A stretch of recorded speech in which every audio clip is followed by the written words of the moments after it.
Solomon, would you like to describe the classroom scene that we see first? The classroom we find in St. Thune Monastery is wonderful. It is one Hey, clearly cared for. shut up. Yeah, you're making so much fucking noise, though.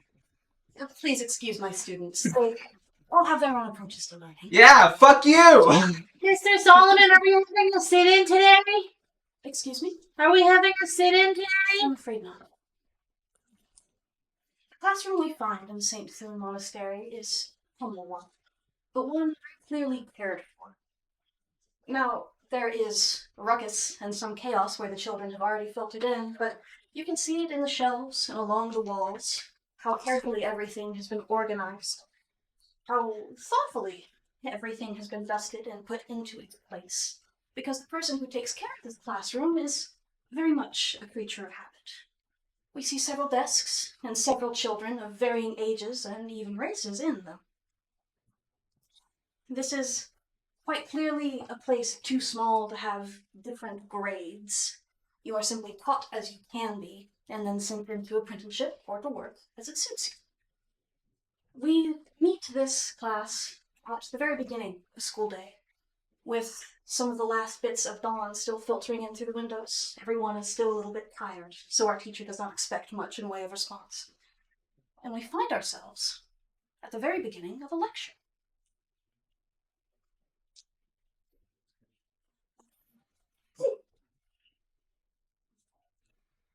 Now, any one of you, children, tell me who the first two beings were? Yes, please. It was Zenith and Gartera. I can see that those new books are doing you both. For life itself, there were two all-powerful beings, Zenith and Gartera. Left alone in the chaotic elemental planes, with nothing else. Rule. Dripping down. Fully oblivious at the head of the classroom. But to state this further, this is a classroom of like Toddlers. no, like 5 to 12-year-olds. It's one of those multi-age, multi-group classes because it's a smallish community. Not that many people. It's the sort of situation where there are some older students who are doing some help with the teaching to ensure that everyone can get the knowledge they need to proceed within the time. Yes. And not everyone does the best in class, but you like to try, even if it isn't necessary. Mr. Solomon, Of course. shouldn't Beatrice get a candy for answering the question correctly? Now let's please save the candies until after the lecture. Okay. What? That's what? Mr. Solomon? Okay, I'm gonna stop that. You've spoken about breathing. Can you tell me two things you can hear? The candy and the candy. Can you give me another thing you can hear? You're not giving me candy. That's very good, Beatrice. Are there two things you can see? I see. What did you call yourself? My actual character. Bartholomew. I know he's new in the class. That's Bartholomew. I can see Dum Dum Head. And you. Could you please tell me his actual name? And if you don't remember his name, that's okay. It's Randy.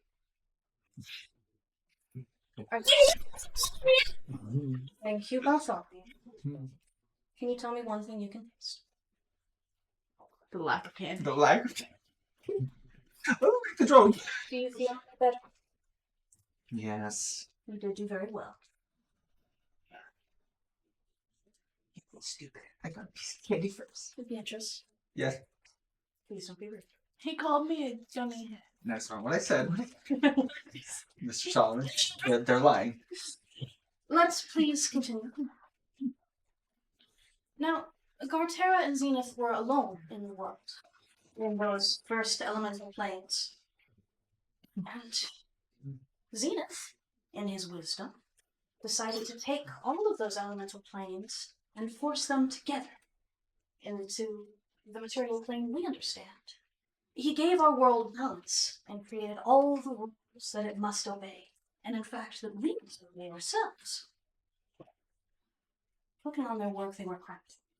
They were alone. And so they decided to create more gods. They created rhyme and reason, the light and the darkness, and the ways we perceive the world at all. For in fact, the ways the world can be seen.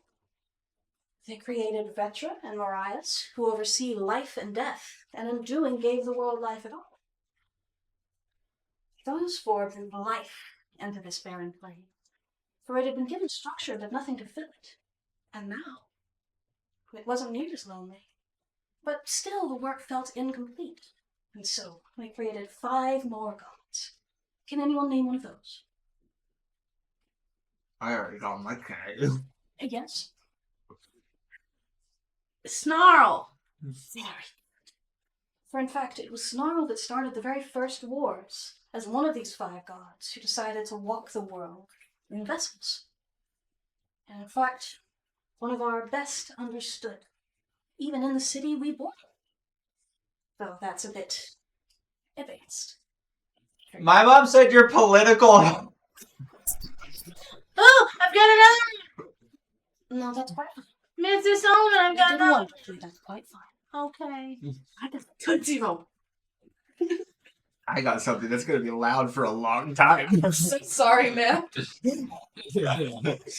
It's gonna be a nuisance. Now, these 5 new gods created sentient life and all that comes with it.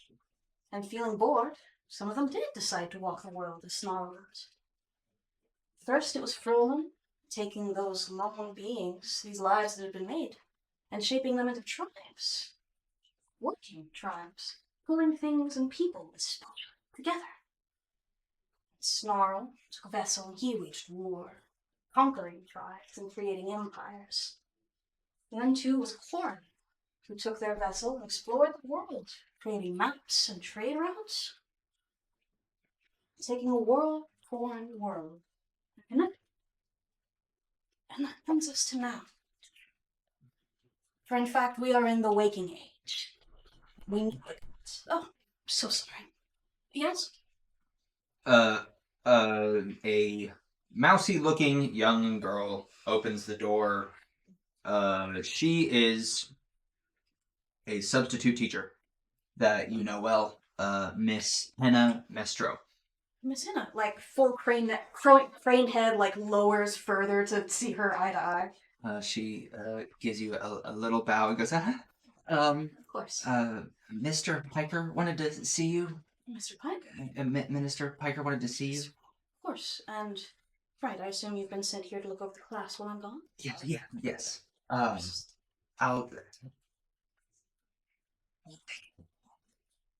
The sugar sweets? I got them from the kitchens. I'm stealing that. I'm stealing that. You're more than welcome to. The basket is behind my desk. You're free to have some yourself if you like. Definitely. As she walks in the door. It's like berries that we grow here, right? Sorry, out of character. Sure. I can't remember what the plant was. And I think they're like pressed into the shape of whatever we grow and harvest. If we're doing, the early idea was rhododendron because that's what makes me Right. plant, but it also doesn't. It's a fantasy world. They're little flower-shaped honey. Don't worry about it. Magic. The creative hallucinogenic honey. All right, yeah, Solomon. No, not hallucinogenic honey. It's magic honey. Magic. Oh, Mike, I'm sorry. I forgot my cloak. Is the class? What do you? Magic. Magic. Okay. So, yeah, Solomon, he like pulls his cloak off of the hook near the door because I imagine the classroom, being a smaller room, is heated, but the rest of the monastery doesn't really need to be. So it's just better to have something warmer around you. And he sets off towards Magistrate. Not Magistrate. What the fuck was his name? Minister Piker. Minister. It Minister doesn't matter. Piker? Minister Piker. Minister Piper's office. I really don't know what he could need me for. As you go to his office, you enter the door to find these two standing here. The other two people. as well as Minister Piker himself. Would you like to give character descriptions? And No. what point are you close to the door in? Because I want to know who I'm seeing first. Oh, well, so you would probably see Cinder first as Ezreal has pressed himself kind of into the corner. So Cinder, he is a 8.5 foot tall fire genasi, although it's looks a bit more human, with like human skin tones, kind of a raven black hair with an ashy gray tint to it. Whenever you look closer, though, her eyes glow as if being the heart of fire, a campfire. And if you look even closer, her skin has a glow to it that is of a ember, almost. She's broader shouldered, extreme, like muscular built, but more hidden behind the traditional robes of the monastery, followed by the gear that is used for beekeeping, being worn. And at all times is wearing a right gauntlet. Only the right. So Ezreal is kind of not like pressed into the corner, but he's kind of just standing there off to the side, trying not to take up as much space. He's around 20 something, and almost immediately you see that his skin is like a pinkish color. He's got black hair, but underneath the hair you see two horns peeking up and curling out towards the back of his skull. They're really shiny. He's gotten tips on how to keep them shiny. He might need to follow those down someday to make sure they don't enter his skull. Well, they're not going back. They're just kind of going like up. This is fair. Sorry, I'm doing an evil thing. That's an internal That's Solomon thing because that's he's had to weird. alter things about himself to be acceptable. Yeah, no, the horns are kind of just like going up, and they look like they're going back, but the ends have kind of an up tilt. Like they're still growing, but they're tilted up slightly. Of course. He is very skinny, almost scrawny looking, but he's not. He doesn't have a weak look to him. He just has a underdeveloped tone to him. Like he doesn't really take care of himself. Underfed. Underfed, yes. And You almost immediately recognize him as what once was a curse's child. well, I could never forget Azrael. And he is kind of just like standing there. I am our minister. What should I describe myself next? Solomon, as he entered, is a somewhat harried-looking Aarakocra, a white crane with like little bits of red ornamentation on his face. He keeps his neck bowed in to stay at better eye level with people, and to better express deference when people are meant to be above him. He has his hands clasped behind his back. He walks in a very stately, a very studied manner. It's very clear that this is how he's supposed to do it. This is how he understands he's supposed to do it, and so it's how he's done it for years and years and years, and he's trying to set a good example, after all. He enters the office looking a little bit like a kid expecting to be scolded, even though he hasn't been one of those for years. And when he sees Cinder, his feathers fan out a little bit, and he lifts his head to avoid meeting her gaze. Azrael is a beautiful, welcome sight. He gets a little nod when he waves. The minister? And that is when the minister, Mr. Hammond Piker, welcomes you in, says, "Come on." Yes, of course. And what you see in front of you is a tall half-elf black man with dreads, and he's very well dressed. He is very handsome, and he is adorned in a lot of silver and gold rings, bracelets, little beads and stuff for the hair. Many of them have the symbol of Corin. And he says, welcome, and we'll get started. First things first, to you, not sure we've met before. I am Mr. Parker, the Minister here of Trade, and most outgoing things not related to the island. Yes, hello. Okay. We've met. I just Yes, you're one of my runners. this Thank you. is good. Thank It's you. really good. Anyway, I would just want to explain to you very quickly how we do things here. This monastery requires money to operate, and we make money through a lot of different things. One of the things being we send out teams of individuals to complete tasks that we are needed for, such as exorcisms, blessings, other religious things. Many ceremonies as well. Anyway, that is why I have called you all here. You are going on your first mission today. Congratulations! Congratulations. We need you and your expertise. Well, more of a test run of your expertise to see how you will fare with the group. And that is why I have brought you all here. First of things first, Ezreal, one of my own runners. You can say verbally hello. Hi. Okay. We have Ezreal, one of my runners. Solomon has I'm so sorry. He's fully looking. He thinks he's just talking to these two. He's fully looking away and kind of wondering why he's here and waiting to be addressed. Doesn't expect he's part of this. And Solomon, we have brought you here because of your expertise in different rituals and other things among the church, being a teacher of such things. Beak clicks shut. And Cinder, you are here for trading, I guess. Anyway, I have a task for you all. You are going to the city of Paradin.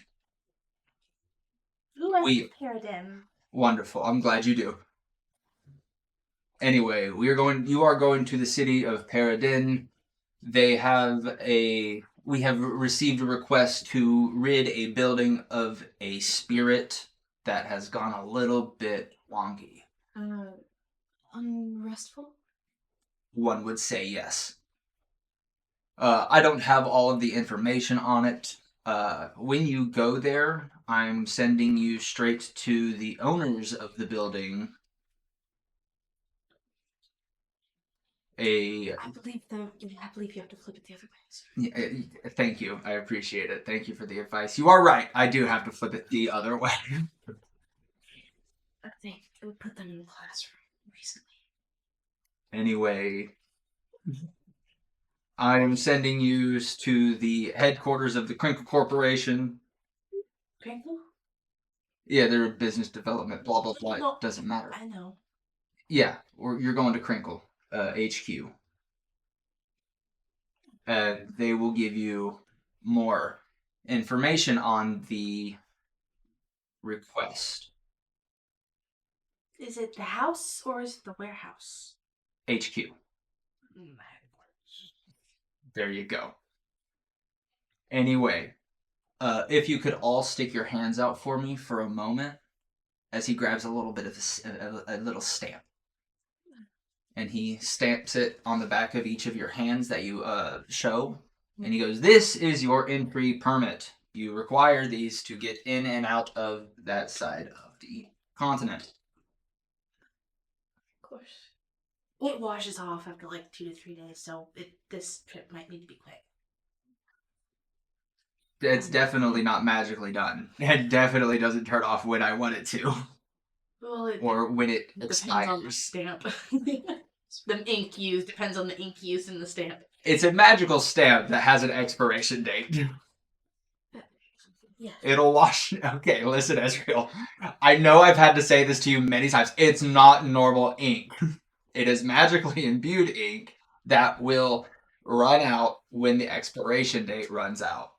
So if you are not out of there by the time your ink stamp runs out and you are not officially documented as a citizen of the Republic of Paradin, there will be consequences, and I really don't want to have to deal with trade negotiations with the Council of Paradin. So how long? So don't you have enough time? It's just a spirit. It's just a specter that's gotten a little bit too angry.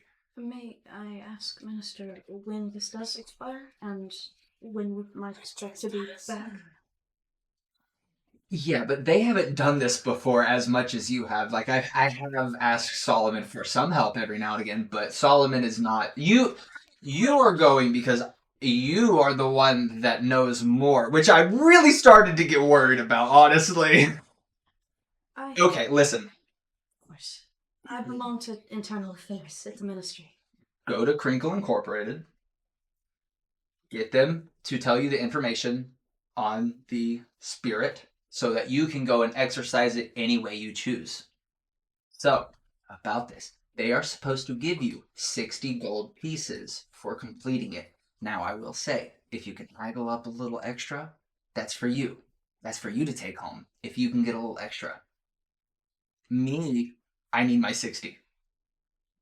I always give this little offer. You know I always give this little offer, Israel. If you can use your business acumen to scrounge up a little extra, pull the wool over someone's eyes, and get a little extra of a better deal, do it. Suppose I... Don't go overboard. Also, there is a fine line. There's a fine line between better deals and stealing.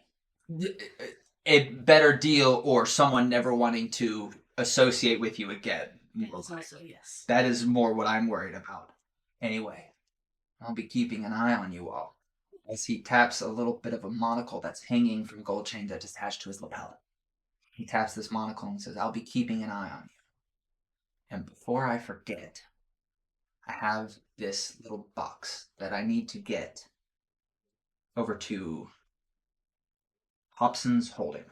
So it's a courier job as well? Yes, essentially, sort of. You guys are just in the area, so I'm sending this with you all. It contains confidential information. Please do not open it. Of course. No. But this is... Yes, I agree. It is your job, but you are making me second guess myself, and I never second guess myself. But this is my job.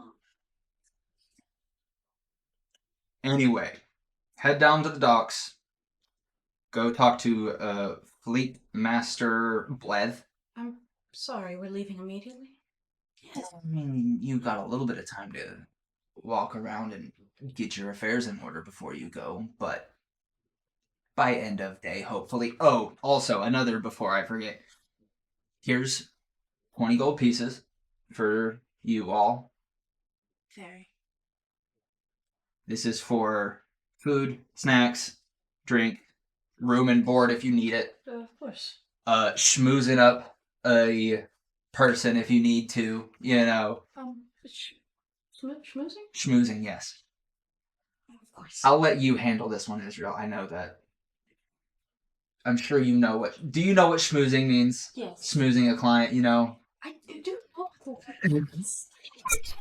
Okay, I think I have to explain this. Hold on, did Ezreal in the minister's office just do several little kissing noises at the minister? Okay, you are really making me second guess myself here, so I'm just gonna send you on your way. You again are gonna get the 20. Here you go. It goes on top of. Actually, no. I think it's like. Why would you punish for a joke out of character? Definitely wasn't out of character. I am going to send you all on your way now. Again, be keeping an eye on you. If things get too dangerous or anything, I will know. I can send help. I will be with you. You are not alone in this. This is not a character. This is another character question. This is a person Out of question. character. Go ahead. Okay, so would Ezreal have any like insider information on what that monocle is, seeing as how he's been doing this for so long? Oh, could I roll anything to look at that also? I was just gonna give it freely. That's fair. You know this monocle is regularly used by him to check up on his supply crews. That's all it is. Okay. It lets it. Scrying. If you want to be technical, it's the scrying spell, but a fancy version of it. Mm-hmm. It's It's an attached. item. It's attached to the item.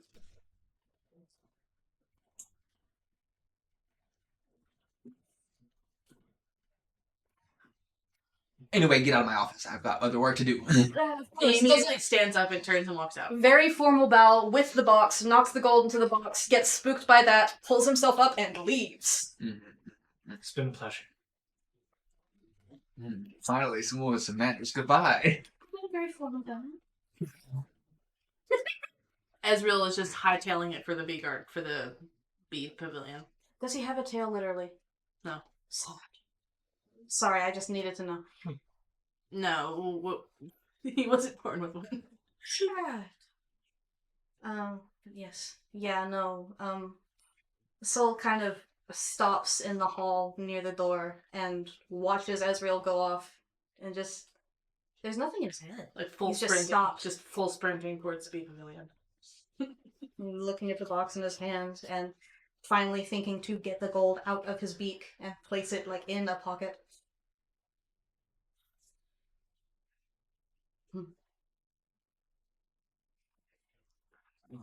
Walking out of the office last in order of us all saying goodbye and shutting the door behind me about as the time I think as you're like just gathering yourself. You like the door closes and he doesn't even think about it. You just see him slump. Is everything all right?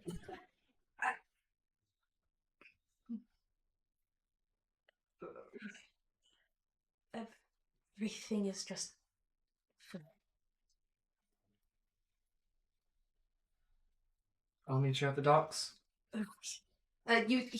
He's relieved to not have to be in conversation anymore, and I do think it shows. And he lingers for just a second, and then paces off towards the classroom. Because I believe his room is actually rather close to the classroom, so he can get there easily in the mornings. Thank you. Alright. You run off towards the Bee pavilion. bee pavilion. What you doing at the bee pavilion? Well, we're going to say... I'm going to complain about what happened to Mori. Okay. You walk over to Mori, who's holding like a big can of water that he's splashing around in very key locations. And he looks over to you and goes, "Oh, great. Hi."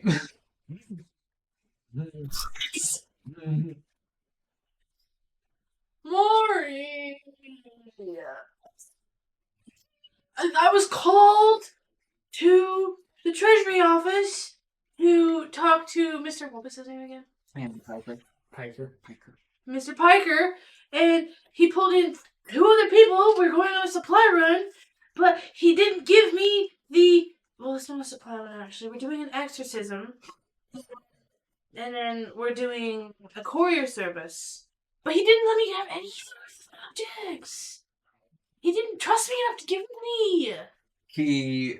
While you're complaining, he takes his water and just starts dumping it on you very slowly. He just looks up into the water and it's falling down his face. He's like, I thought the day couldn't get any worse. He goes, "Were you being weird? No. Were you being weird? No. Were you being weird?" Define weird. Alright, so we're gonna say yes. And hey, maybe that's why he didn't give you anything special. I was just asking normal questions, like asking when the stamp expires, and then he asked me what smoozing was, and I went, yeah, I thought that's what it was. Just a bit of advice. If you're talking to someone with power, you usually don't want to go, But that's what he says. I don't think they're ever asking that from someone like you. He said smooth, so I went and smooth. Is that not what smoothing is? What you told me smoothing was? I think you're conflagrating schmoozing. With sushi. I think that's the one. I think you're conflagrating schmoozing and schnogging. What's the difference? And there's your problem. What's the Maury? This is what you told me snoozing was. I was going off of something my friend had explained to me. He pats your head and goes, "Oh, honey." Maybe I was wrong because that's what you said. That's what you said you did with the girl the other day. Do you really enjoy imagining the lollipop as an in-universe prop? 100% for this character, definitely. So you were schnozzing with the girl and not schmoozing. I was doing everything with that girl, and I'm not gonna let anyone say otherwise. So, what's the problem, buddy? Did you use a protection spell? My pull-out spell is strong. I don't really need to worry about that. Does conception count as evil or good? Because that's the only protection. Yes, they are Satan-transmitted disease. Okay, well, I've gotta go. I'm gonna go back to the boat. You did this to me, Maury! You did this to me! I'll accept your blame. Just like when I was on the floor the other day and I couldn't get up. You did this! You can say whatever you want. I think we both know the truth. You did this to me, Maury. It's just a playful thing that he's doing now. He's like, you did this to me. I'll get you back for this. I'll taint your honey.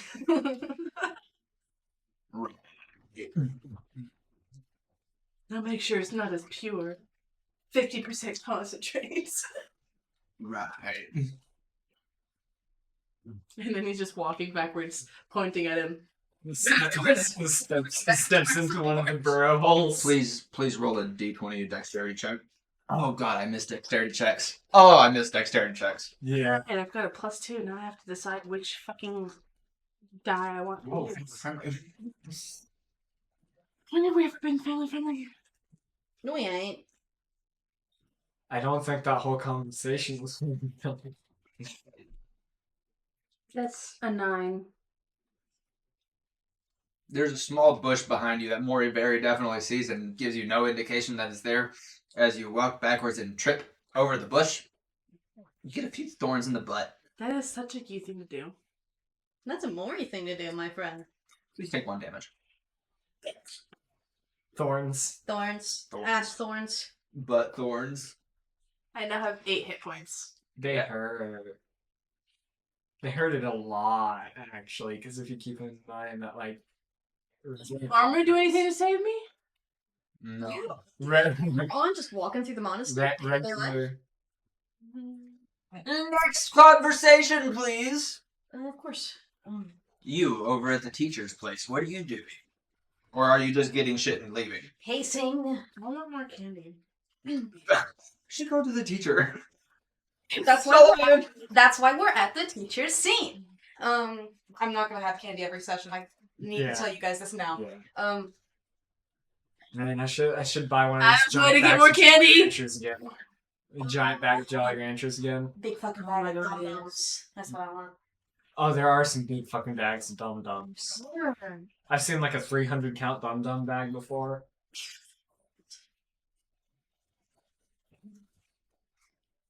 Damn! Yeah. That seems more like Maury. When we return to Solomon, he is... Well, He's pacing. The entire way has been pacing. He doesn't. How do you pace while moving in a straight line? You do it very forcefully. No. Solomon is very clearly out of the office. In the office, he was doing his very best to maintain a straight face. The minister is of a higher rank and importance to him, and though he is not directly under him, it's very important to be respectful to your superiors in the monastery. It's one of the first things he was taught. Right?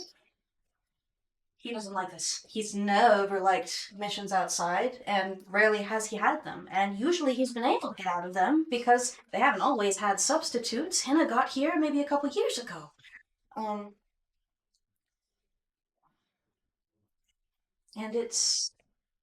well, it'll interfere with all his lesson plans. Of course, Hannah will get those, but that's hardly anything. He won't have everything in his room. And I think what we come to find Solomon doing is just pacing and, like, he's lost a few feathers from... Fully spiraling. Absolutely! This is a homebody! He doesn't like this! Absolutely. No, he's trying to find everything in his room that he needs to take, and he's putting on his scale mail until the very last second, because he doesn't like it, because he has to wear it when he goes out for missions, and he doesn't like going out for missions. And they haven't made it custom for him, because his body is weird, and it's just uncomfortable. And so How does the neck flex with the scale now? it's a lot of small segments, but Fails. isn't. Well, I know. I was concerned. I was. This is what Skyline looks like. So, like. It has a lot of mobility to it. It's still debatable, but it would flex within that. More mobility than like plate. Yeah. Is your scale mail made of like metal feathers instead of metal scales? That would look sick as hell, but I honestly don't think they put that much care into it. Not for an instant. But I like the idea. It could be a later armor set. Oh. We could get some embossed leather armor so he doesn't have the stealth disadvantage. Or stay with the higher... whatever. Still, what we see Solomon doing really is like, he has a bag, and he started packing things in it, but then he decided, no, this bag is too small. So he got a different bag, and he's going back and forth and picking up things and being miserable about the things he has to leave behind. And we can see the sun move through the sky through his window as he does this. This scene very faintly flicks over to a dwarf man with a very big beard looking at a sundial, going like, where are they? And then it flips to you. Yeah, so I think Cinder might have been like the first one to arrive because she just went back to her like little hut and grabbed all the things that she needed, including like the half plate. I chose half plate because it gives you the same as chainmail. Grabs the half plate that is in there and dons it and heads towards the docks, probably the first one to arrive with all of her stuff. Wearing the full armor, no weapons. Alright. When you reach the dock, you find a dwarvish man with a long black beard. He has a pirate's hat on, and he's wearing mostly leather.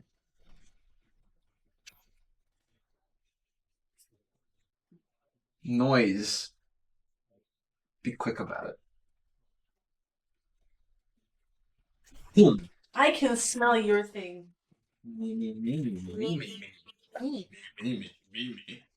What a lovely What do baritone. you want? What do you want? You reach pirate dude. Pirate looking dude. He's not a pirate. He is Fleet Master Blev. Yes, his fashion is actually quite fitting for his station. I've seen many an illustration. Yes. He's got a big wooden pipe, and he's smoking some tobacco. And as you approach, he goes, "Are you one of The ones on the ship. I should be. Are the others not here yet? Nope. Taking their sweet time. Well, brief shot of Solomon putting I- too many books in his bag. I thought they'd get here before me. I had to go to the other side of the island. You just see Ezreal falling down the hill after falling through the roof. Ah, the boy. That's like where the that one one. point of damage comes. It's just, all the way it's down the just hill. squealing. It's just like childish, girlish squealing. Huh. Interesting. And he is wearing his. And that is when you arrive, covered in leaves and Bramble. bits of grass and dirt. You have a scene hibiscus placed beautifully in your ear. You land like ass up. He's trying to sit up, and then he sits up, and he's like, Yep. it's like just like a bright smile. Hello. He stands up, dusts himself off, runs a hand through his hair, getting most of the leaves out, but the hibiscus flower just stays. You alright? I'm fine. Solomon does Quite make the them tumble. take their sweet time. I just have some thorns in my butt. And after about 5 minutes of this type of conversation, We see Solomon, he's in his scale mail. We can see that while the scale mail itself is rather normal, aside from the adaptation that has been made for his head and the way it falls over, the way for his neck and the way it falls over his head and his beak.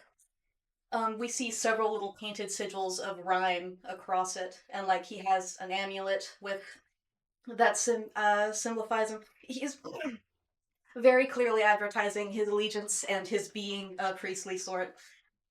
And he has a big bag that is too many books. Too many books, not enough practical things. And he goes, oh, am I... this is the place. right. Thank you. Like, formal bow, too formal for this. Thank you. Oh, thank you. All right. Right. Can I entrust this to you? It's the box. You can give it to me. I've been instructed for you to not do that one. Of course. And my bags are a bit... But you know me. I think it's funny though. You know me.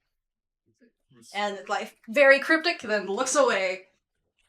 Anyway, I'm Fleet Master Bled. Thank you for joining me. Master. Thank you for the introduction. You all will be hopping on my ship for a short, about 4-ish hour journey across the little sea that divides our great continent. Yes, this is a steamboat and definitely not a sailboat. No, that was just me being. Whoop, whoop. Okay. I like this one. I don't understand him, but I like him. Like, feathers fanned out. I don't know what you want from me. He likes me. No one likes me. Alright. Larry, Gary, come out. And then 3 identical looking twins in identical shirts that are slightly different. Names said twins. Is that 3? He said Larry, Gary, and then what was the other one? Perry. Perry. Yeah, Larry, Gary, and Perry. 3. That's yes. Triplets, let's go. They are in identical shirts. You said twins.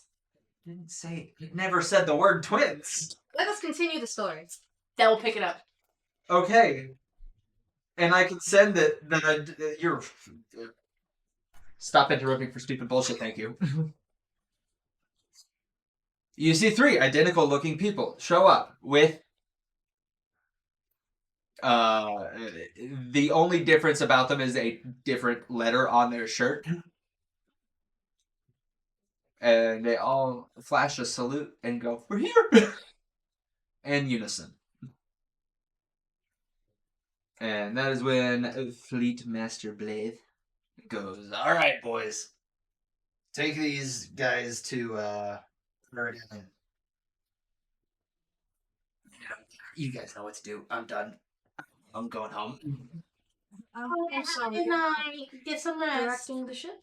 I don't need to be here to direct the ship. I direct the fleet. I am assigning you crewmen for your ship. Thank you. Have your crewmen. I'm out. Goodbye. Have a good night. Sleep well. Yeah, you too. His character is just very. My character is just very friendly and almost a little bit of an idiot. If it has not been made apparent. All right, the three leftover boys. Leftover boys. Backstreet Boys. Do. The three leftover boys get on the ship and start going hup hup hup as they set up different things on the ship, and that is giving you all time to get on the ship and prepare yourselves for the journey. Solomon does get distracted staring at three said boys And a little Ezreal bit offers- wishes. Sorry. In the middle of talking, I'm staring at me. I'm sorry. I could stare and have. My apologies. Solomon does get a little bit distracted watching three said boys work and wishes he brought his metronome so he could see if they actually stuck to it. Like, you can see him look wistfully up to his room in the monastery and consider asking to go back up, but he knows he can't. He just doesn't want to. Can Ezreal offer to help? Yeah, I mean, you know that you are not a part of the crew that does the ships. You are part of the. Well, you have been on enough ships that if you want to help you, Yay. I will be helping. okay, you start helping set stuff up, grabbing plates that you know need to be put onto the ship. Supplies. Oh, very good job, Israel. He's also following along with the hup, hup, hup, hup. Hup, hup, hup, hup. We see them go from 3-4 Straight time to stitches. 4-4 time as you join. Yeah. Sail, is that sail? Sail away. So. Sailing away. Sorry. Okay, you set sail with your little crew, traveling to the Republic of Paradin. I'm not gonna have any fucking sea travel stuff, because I just want to get this moving. That's fair. Solomon tastes the seawater and we see him recoil. He does not like it. You bend the neck like way down. There's a lot more water in the air this close to the sea than there is up there in the tower where he lives. Yes. Yes. Crane neck, would go down drinky.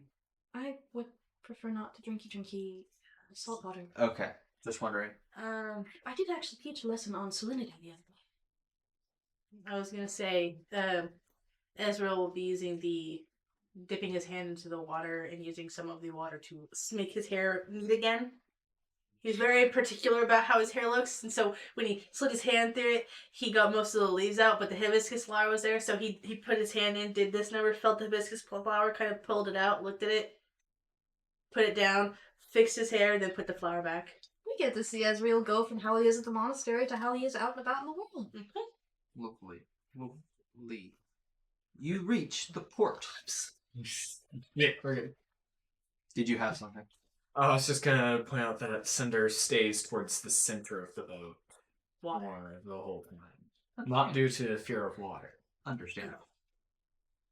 Yeah, man. You reach the port of Paradin very easily. It takes a few hours of travel. It is a decent sized sea in between the two. And you make landfall. What do you guys do? Well, You almost immediately see Ezreal put on a mask. Not like an actual face mask, but calms down, becomes less moronic, because he's in a group of people that he now trades with, and he has to seem respectable in, so he slips onto on face. It's a very polite smile, but it almost looks like it's hiding something, and he walks towards the portmaster, who I'm assuming does the checklist to see if they have the seal. And he starts walking over, hands clasped in front of him, very calm. Yeah. Not like he normally is. So there is a elvish man that looks big and burly coming over to you in full armor, and he asks you for your entry permits and a checklist of the cargo you have aboard. Your ship hands deal with most of the cargo stuff. You just have to supply your entry permits. Of course. And he runs a little light over them, a little black light, because you know that's to a club. He checks your permits and sends you on your way. So are we doing the delivery or the exorcism first? I believe we I could imagine the delivery. exorcism. I would imagine the delivery. It was sensitive information, and I would rather not have that on a person while we're doing an exorcism. Papers could fly everywhere.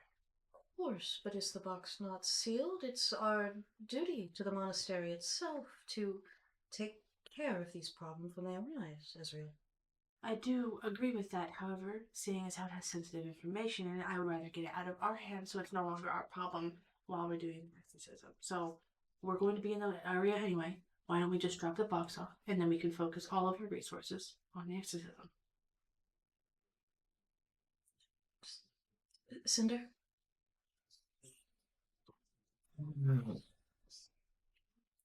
I would just rather not risk information, be like the box being broken and the papers being exposed. So if we get into a scuffle with the spirit and things go wrong, I would rather that we do not have a sensitive documentation on us. That is my only concern. Right. He did make it a point not for us to open the box. Yes. I suppose that is the case. Even if it were to accidentally open, that's still against what the minister said.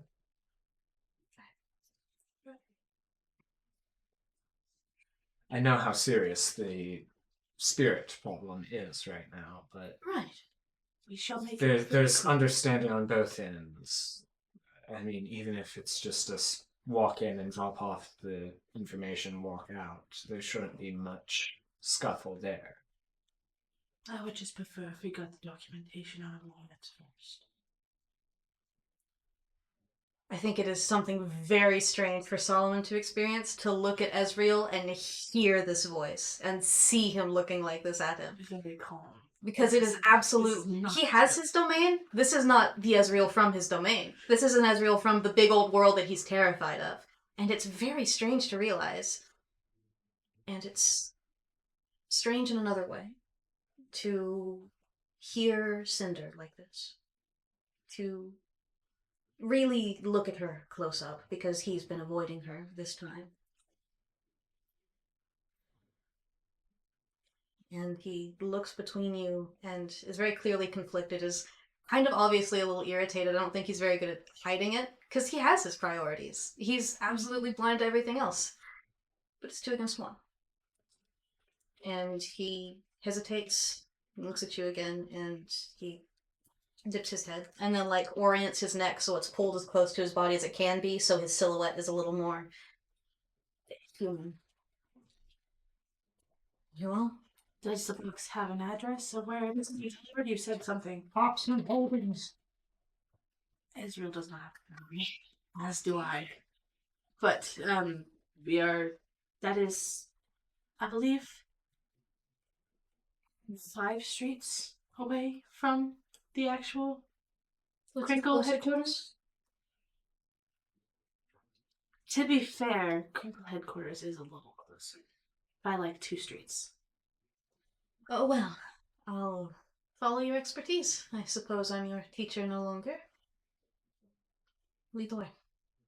He nods his head very respectfully, and then turns and starts. Long, nervous strides behind him. So what was the final consensus? Which one are you going to? Drop off the box. Drop the box. Drop off the box. Okay. Is there anything, actually, sorry, is there anything particularly notable about the box? Does it have any ornamentation? It is a good-looking box with little gold filigree on the side of it, but it's fake gold, 100%. It is a nice ornamental box, but that is it. It has a seal on it too. A white seal. Is there anything I can glean from the seal? Or could have gleaned what I had it earlier? I don't know. You did. It's I have Cinder on the boat. you would know that it just has the symbol of the monastery on it. St. Thunes. As we were walking, there comes a point where in the road, Azrael will stop and slowly put his hood up over his head, although there is 2 holes in the hood for his horns, and he very carefully slides them in and then pulls the hood over his head. We see Solomon's brow furrow again. He has thoughts on Ezreal's horns. I don't think he's processed them himself.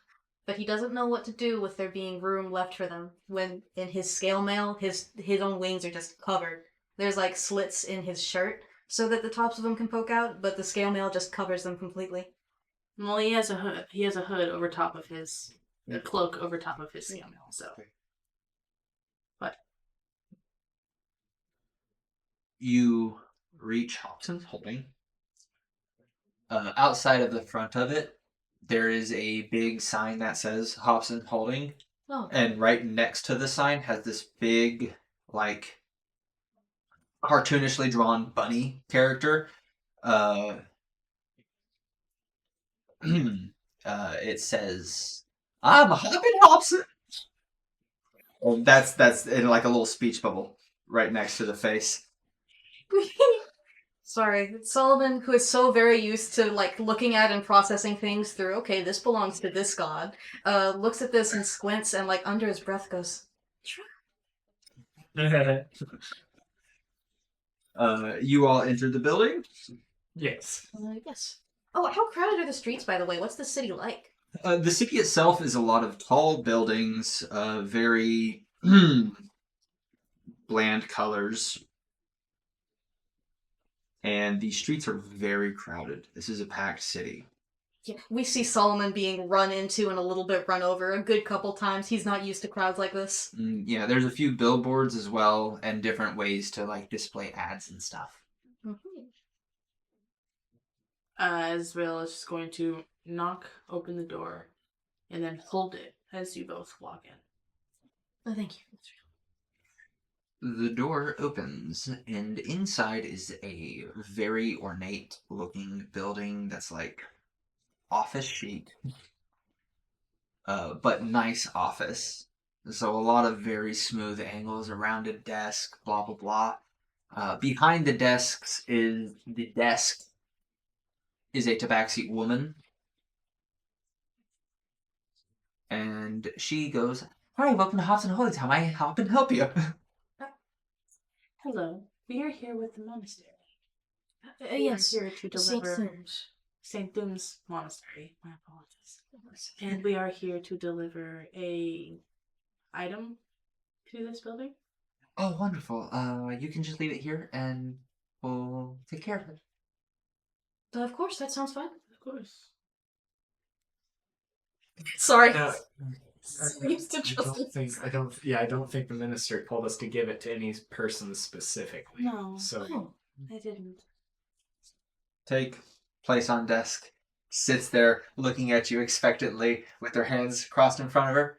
Should we expect any other business from you with the monastery?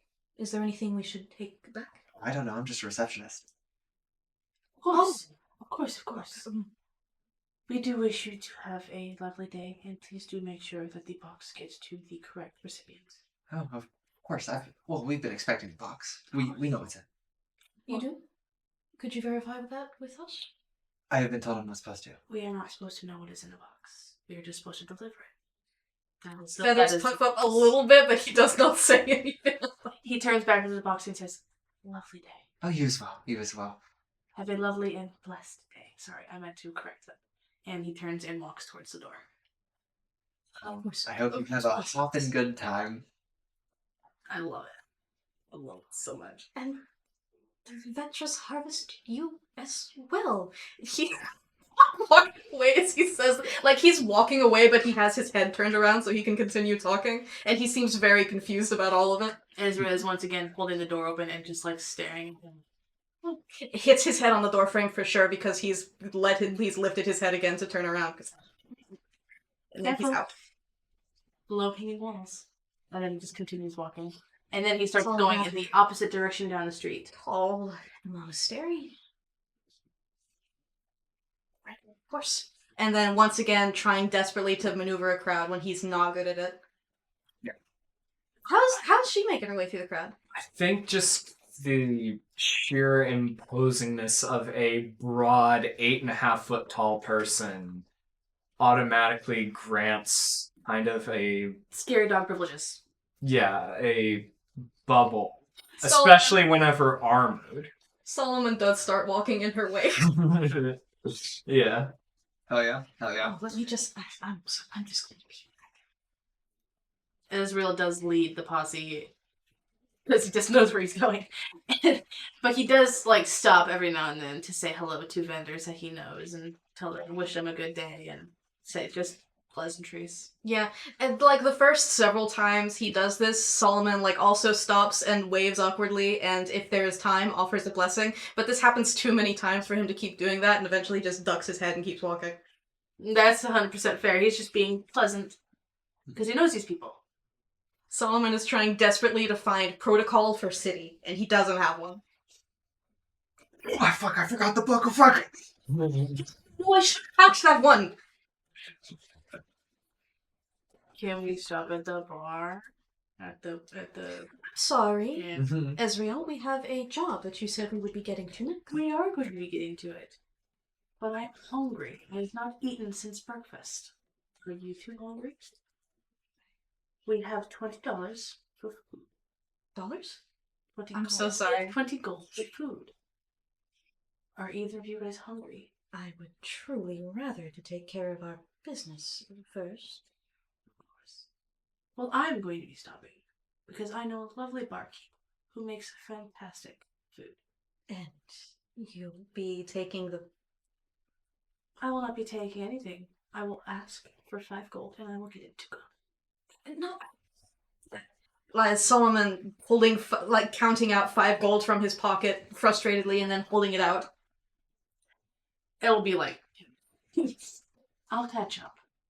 How are we supposed to navigate the city without you, Ezreal? Really? Do you see that giant sign right there? It's a golden yellow. Yes. That's Crinkle headquarters. I will meet you there. And then he walks into the bar. Okay. Really wasn't that interesting, though.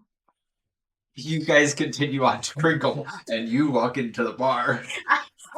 I think Solomon is too much of a... He's literally just there to say hi to the barkeep. I think Solomon is a little too much of a follower to actually start walking if you don't walk, so he's like... I think originally Cinder was about to just like to Crinkles and expect you to go first, and then I was like, oh, okay, never mind, and then just...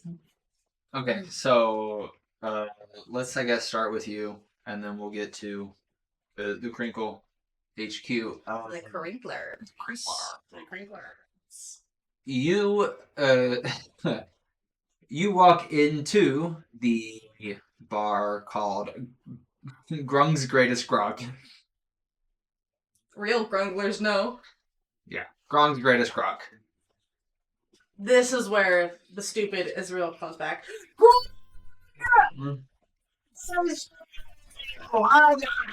Yeah. G-Man! Can I get some of the house soup for the day? But I have to get it to go. I need it in one of those. We don't do to go here, you know we have a silver roll. Of course. Well, be quick though. I have a mission today.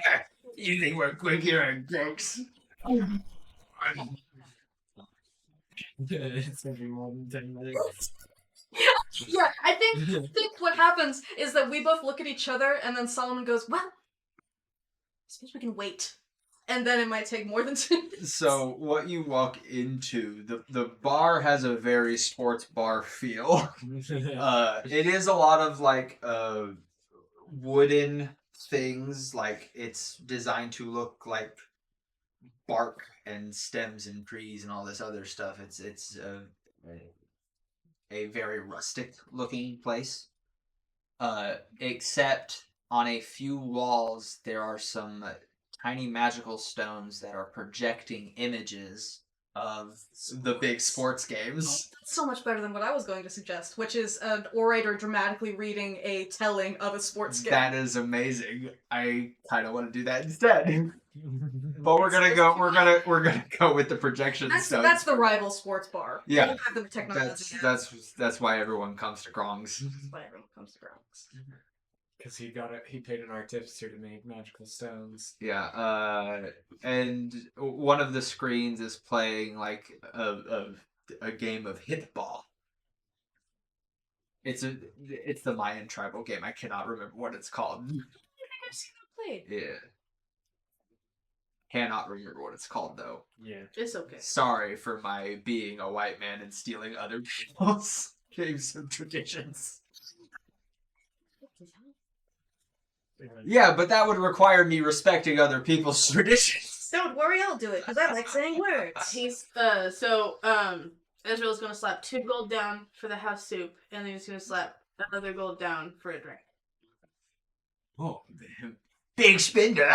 Big spender indeed. Always have to leave a tip for my friend. So he gets you the house grog and a bowl of I don't know. It's a minestrone, but it's made of magical vegetables and beans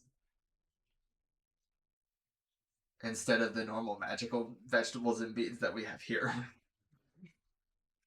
Oh, this smells delightful, Grom. Did your wife make it?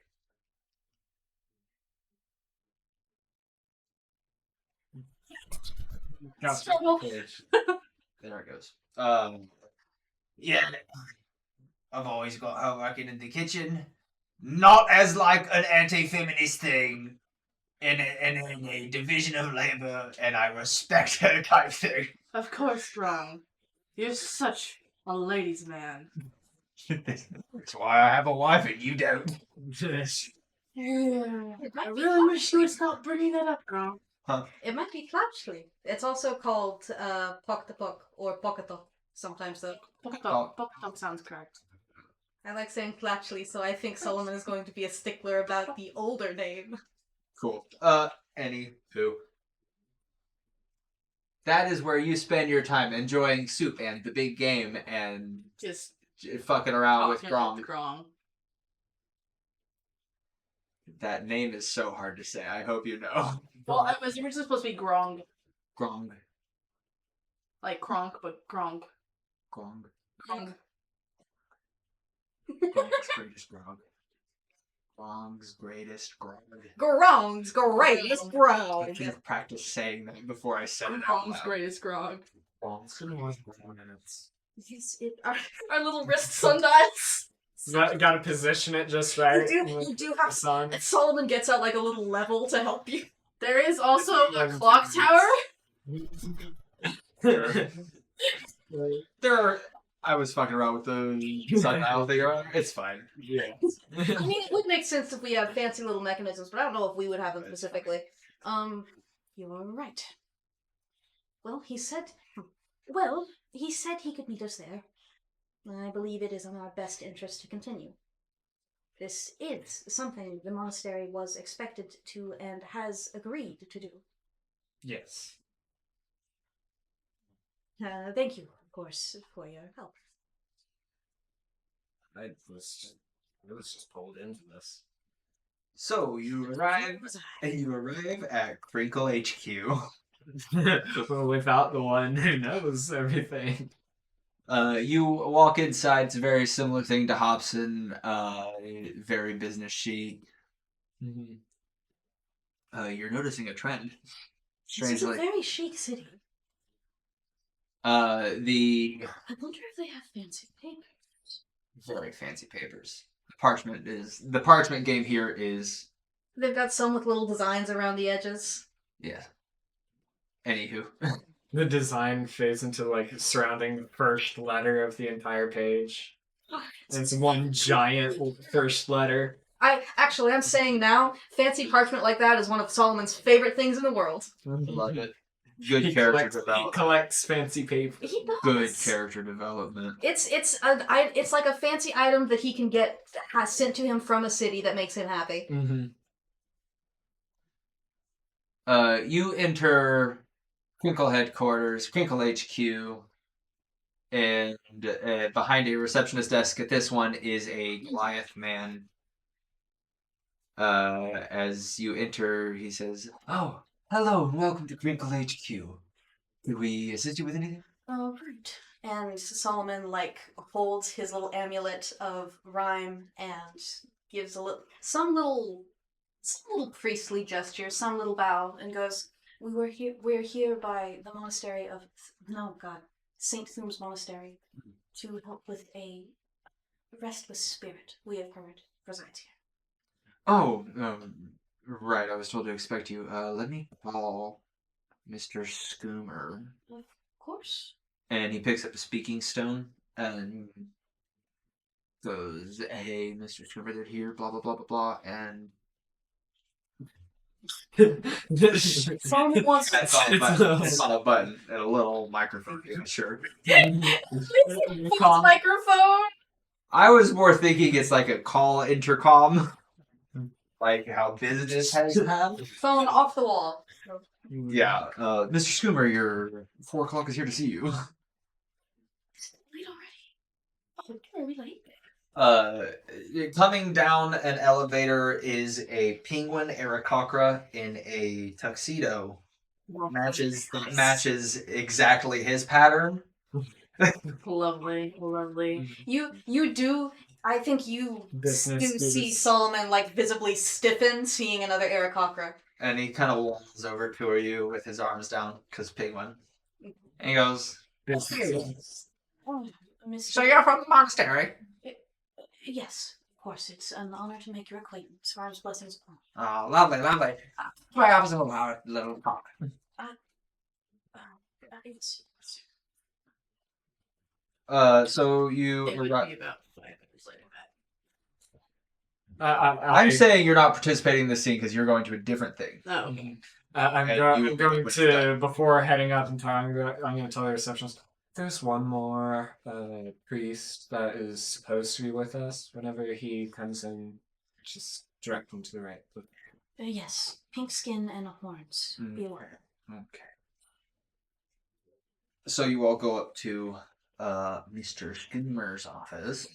When you get there, it is a messy looking room full of like litigation case files and like a lot of strewn around paperwork that seems a little disorganized, and on the desk itself is a little name tag that says Kriegel Scoomer Esquire.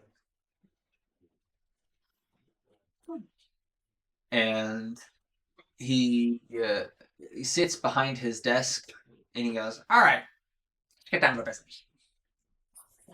nice. Thank you.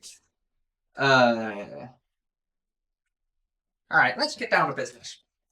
We have a spirit at one of our properties. Someone died. His name was. Let me look. And he's flitting through papers, and he goes, "It was Sarid Heber." Sarid Heber? Sarid Heber, right? Sarid? Yeah. He lives over on. What is it? He flips some more paperwork and he reveals it, and he goes, right, Birch Street. He's at 342 Birch Street, apartment B4. We just need you to remove his spirit any way you can think of. I mean, just don't destroy the property, okay, guys? You will be liable if you destroy the property. We know how the property looks now, and you will be held liable. Can you please sign these documents stating that you have taken this job and that you are liable for any property damage that is done to the apartment while you are inside of it? And Well, of course, let me just get my reading glasses one moment. of course. Little set of glasses put on his beak, and he is reading through all of these documents very carefully. Please roll me an insight check. I'd love to roll you an insight check.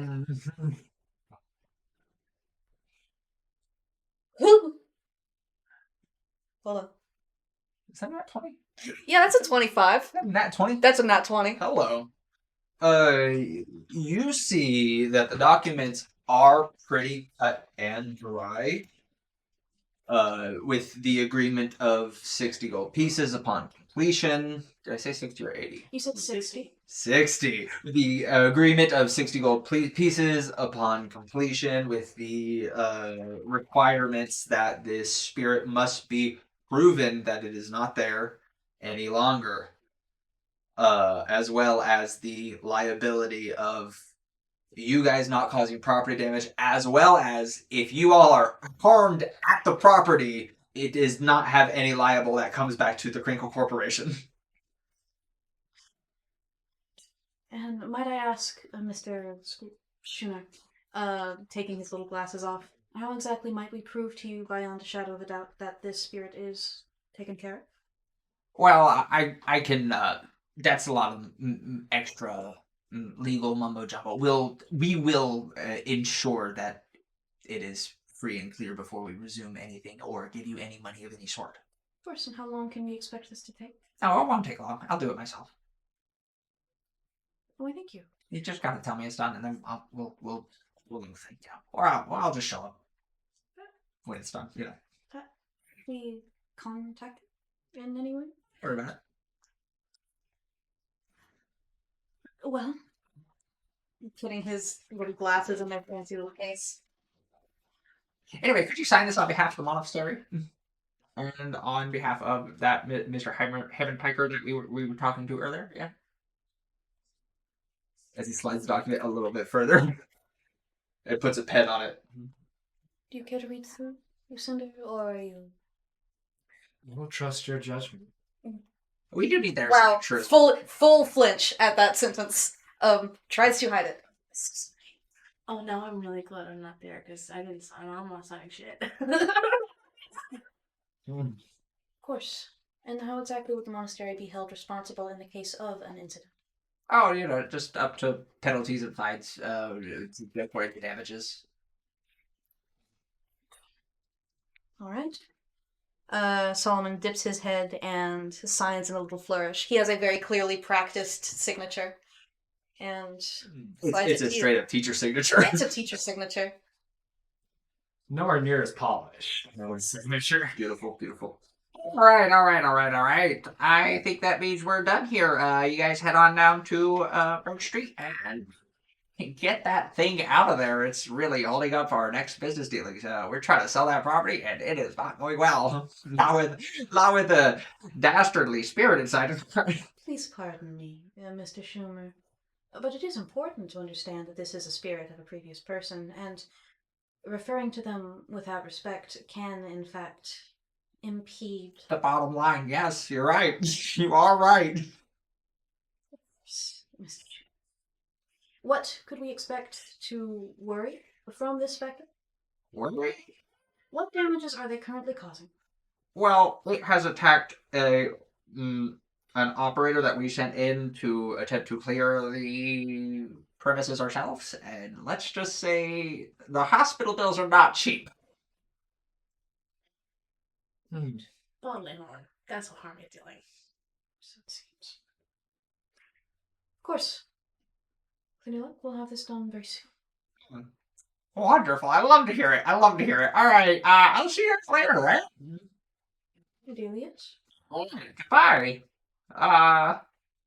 Hey, Trent, can you escort them out and make sure they leave? Okay. We were going to leave. Well, I wasn't worried about that. I was just making sure that you did leave, in fact.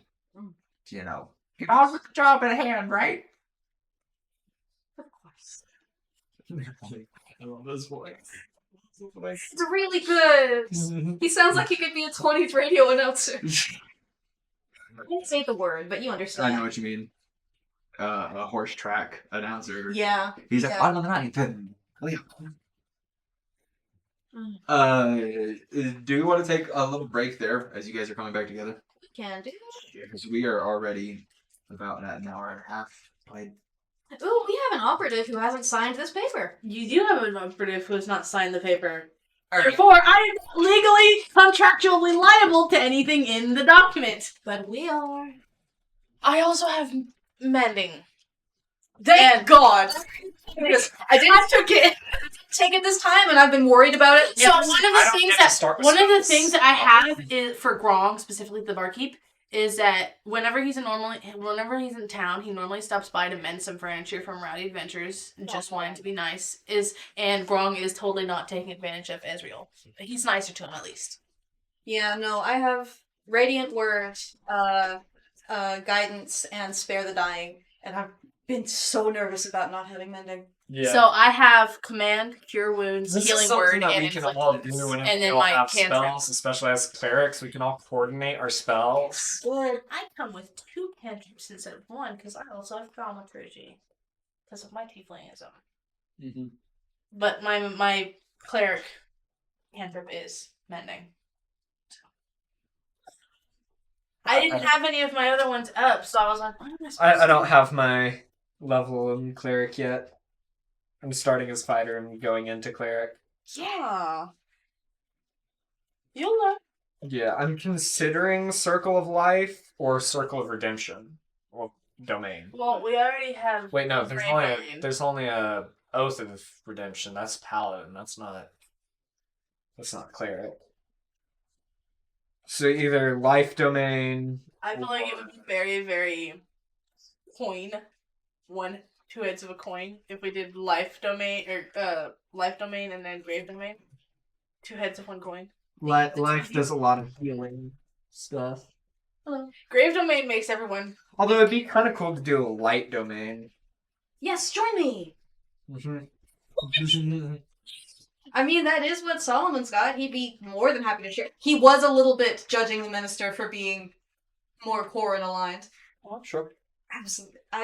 I think he has thoughts on all of this. I haven't chosen domain yet. Like, at the moment, it's more of a, like, I'm in the middle of all gods and not choosing, like, because they all believe in the entire pantheon, they just have their specific one. And I haven't found my specific one yet. For of course, these gods could not exist without one another. Many of them were made.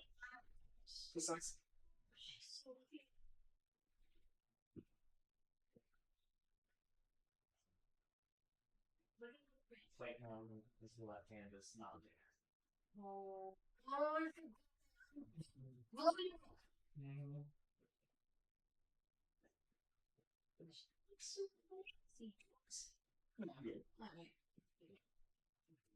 I mean, stretch my legs out. that's fair. I'm too much of that pizza, so I should say Yeah. that.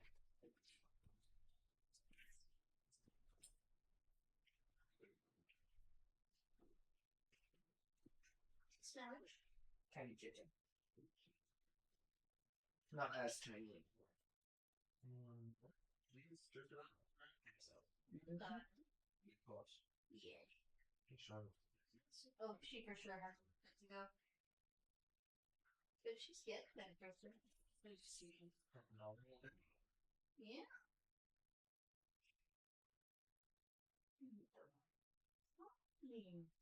What's this? Yeah. You okay? You got the shivers?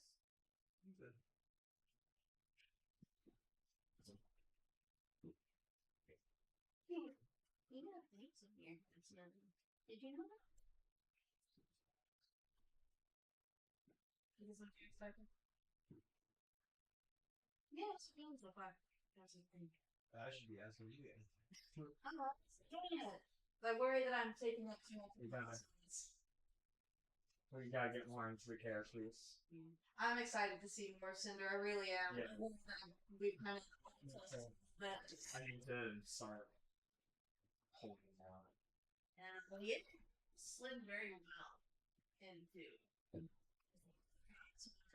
Oh, yeah.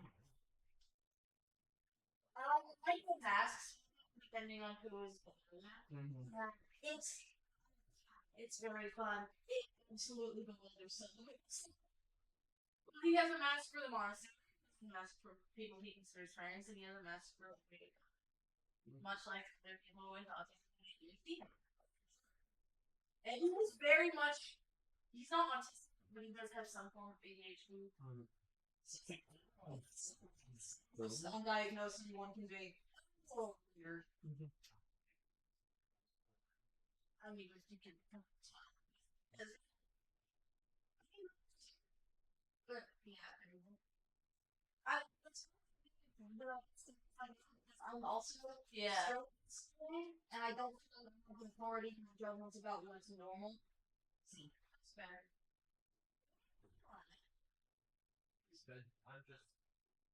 I'm in the pits of deity. It's the worst. It's the fucking worst part. It's the worst because you never know if it'll stick or not. Yeah, I'm trying to introduce interesting concepts that you can tell is the shape of the world that we're in. Also, in case no one picked up on, this isn't my best, but for some reason, I just feel this is like a technical version. And why he did not. Weird music box. I do wonder if Fantasy Ocean. Did Newsy Boss? Music Scooter the boss? He's the guy. Probably not, given the way he responded. But I'm for sure doesn't know what's going on here. Out of the table, the Scooter is like a low level lawyer. Who's his job? Beautiful. The pie shop thing are really hidden things that was kind of cutthroat, so that's how it's just Yeah. Which Pokemon? Which Pokemon game is it? Cool. Pokemon Legends EA. Is it good? Um, I want to say after this, outside of the purview of shiny rose-colored glasses for Pokemon games. I'll certainly enjoy the camera. I like all the animations and models. I think I've done very well. There's a wild variety of clothing and just customization options. Personally, as someone who's scared of cities, wish I could be in the woods, but no, I think it's done fairly well. It's not voice acted or anything, which I know some people complain about. And they put out fucking hate DLC when they put out the game, which is bullshit. That is. No, I played a little bit of the previous one with like the weird motorcycle Pokemon. Oh, yeah, I know. It's better than Scarlet and Violet. The Legends is like weird experimental ones where they're trying I think to. Red Star. I love Arceus. That was Yeah. This one's a lot more fun than Arceus. I see some better textures in this. Like the buildings, they don't have like 3D textures. It's all 2D. Yeah. It's all 2D dense. That is a little bit. I mean, Because I'm scared. why people are getting so uppity about it. There's like some people that fucking hate on this game. It's all the like fucking patents. Well, that's not. No, it's due to the release of the DLC. The fact that it still looks like a game that could have been come out on the Wii. Mm-hmm. But it does. I assume seeing it. So that's a big thing about it. It's like it's Pokemon. It's for children. Who gives a shit if it's extremely like high fidelity? And if it's extremely high fidelity, the Pokemon are look creepy as hell and not cute anymore. That's all. It's art style. The new most haunted monsters. They're like, if you made it realism, they'd be scared. You can have your Pokemon walk around too, which I believe was the same in the last game, but I don't know, a lot. That was one of the main things in like the Let's Go Eevee and Let's Go Pikachu was your Pokemon walk. Well, so I see how it does. not like how Yeah, that's the whole reason that the patent came out. well, yeah, that's a pretty good gift. A spare user if you want to check out any. I haven't followed yet. I haven't considered it. It is more. It is more complete now than what I did. Yeah. Extended the birthday as well. I know we're taking a short break. You probably couldn't do too much of it, but Yeah. so you can fuck around. Just want to show off the game. Enjoy. I haven't super enjoyed Pokemon games since Legendary Arceus, but even then I go on. The weird like town city thing. I didn't like that one central thing, and then you pick a region from there. Like if you're gonna make an open world game, make it an open world game. Give me some Yeah, I think moving else in this game is better than that. It is just a big city, but It's like this kind of Zelda game where like whenever you leave one wall in, you have some new area that has the name of the area, but then you go walk in and those two games. it's just like It's are important in a game for good. Yes. Right. But if you label it as an open world, A, if you land a little bit of the world, and B, I did beat the city because I mean, in one fucking city, and it was kind of a boring city. yeah. yeah. Lumia was But I fucking 100% that game. Yeah. One in Arceus was amazing. I love it. Yeah, one thing I'm sad about moving from Arceus to ZMA is they don't have like the feather balls grow farm or which work back in close range. It's going back to Pokemon Pokeballs, which makes sense. It's a modern game, but also What region is that city? Gross. Yeah, the whole point of it was like that. For sure, in a big way. The regional differences come to that explanation, but Yeah. because it was the whole thing is that it was an unfound Yeah, that's like Also, that's like a timer that goes down. Well, that's nice. Do you Do you prefer which? Yeah.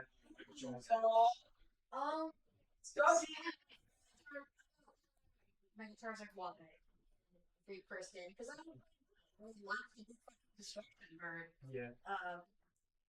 I think Sammy is early, so I would say the Mega Charizard. I do think Mega Charizard X looks a little cooler, but some Mega Charizard is the one. Yeah.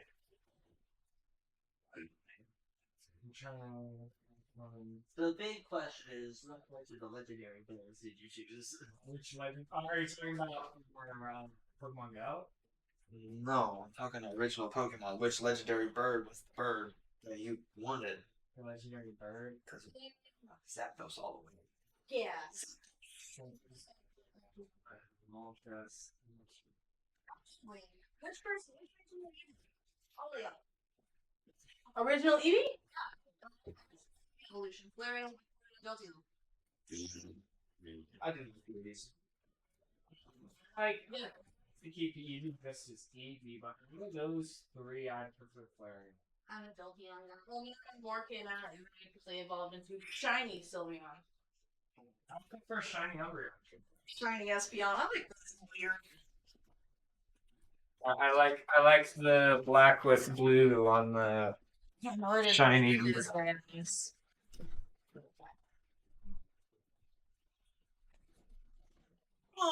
Yeah, okay. Pokemon overall. I mean, I like a Charizard, but who doesn't? It's true. Um, Alolan Executor. Alolan Executor. Just because Giraffe dumb. It also dragon. It also dragon, but Charizard no dragon. Yeah. So It made no sense, and I thought it was stupid. But Giant palm tree dragon. remind me again how many spell slots I have. it should should be your be thing. on your thing. If you Jinx. scroll to the top Slots. category, Two first level spell do that slots. drop down little bar. Do that little drop down bar. There you go. You get Why does it say that I have used them already? Because you pressed the button that you shouldn't have. You can fix it. You always press it. I loaded it up like this. Maybe Then maybe because you pressed the button last time. That's maybe because say you it's you. keep altering Ambrosia's character sheet and Ambrosia used the spells. You can just click the you take a long rest button and you'll be all good. And then hit save. And it's Stop touching buttons. Okay, are we ready to begin, children? Yes. we've. I didn't see the end meeting sign. It's cold. Okay, so you all exit Crinkle HQ to see your friend Ezreal walking up towards it. Oh, Ezreal. There you are. Did you meet the funny penguin? Like beak drops open, just doesn't expect it at all. We did meet, Mr. Schooner. Yes. Okay. Nothing against bird folk, I just don't like them. And he starts walking somewhere, then he stops, turns back and said, "What was the address that he gave you?" Birch Street. Pretend I remembered the numbers and the apartment number. Ow. I believe it was permitted. Just I don't remember what the address. There is only one apartment complex on Birch Street. There is not. There is not. We can just pretend I said the numbers and it was good. Let's Okay. continue. Multiple apartment complexes. Okay. Well, Of them. let's go then. I know the way. And he continues walking. Okay. Does it feel weird? Does it feel weird to you?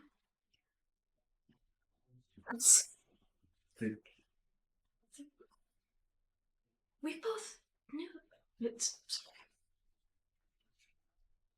You guys go to Birch Street. yeah. Okay. You head to Birch Street, find the apartment number, apartment 2B. You go to the door, and what do you do? Solomon walks up to the door, stands very stately, and knocks very politely. Actually, is there any protocol for interacting with spirits? You want to roll me a religion check? How to do this? Can I do it as well since Yeah, anyone can roll a religion check right now. Yay! This is a very specific religious thing. not a zip. and I'm proficient. That's a 22. 22. 7. 7. 0. Literally 0. Literally. Well, actually, it You is. gotta give me the number. I gotta know the number. Well, it said religion was 0, so I thought it was 0 as 6. Okay. 22. So you know, when it comes to spirits, there are 2 methods of exercising them. Spirits are only in this world due to regrets. And the ways to get rid of them is to either finish the regrets so they don't have regrets and they can move on, or kill it and it'll disappear into nothing and you are kind of damning it to a life of nothing. The void at the beginning of creation. Anyway, you knock on the door. Yeah, he knocks on the door.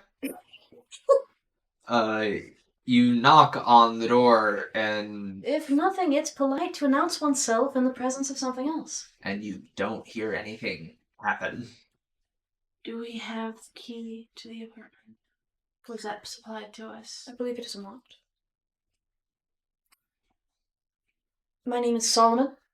I am from the... I don't care.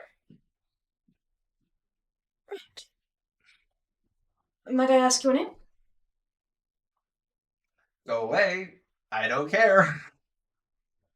No solicitors. We are not solicitors, my friend. Go away.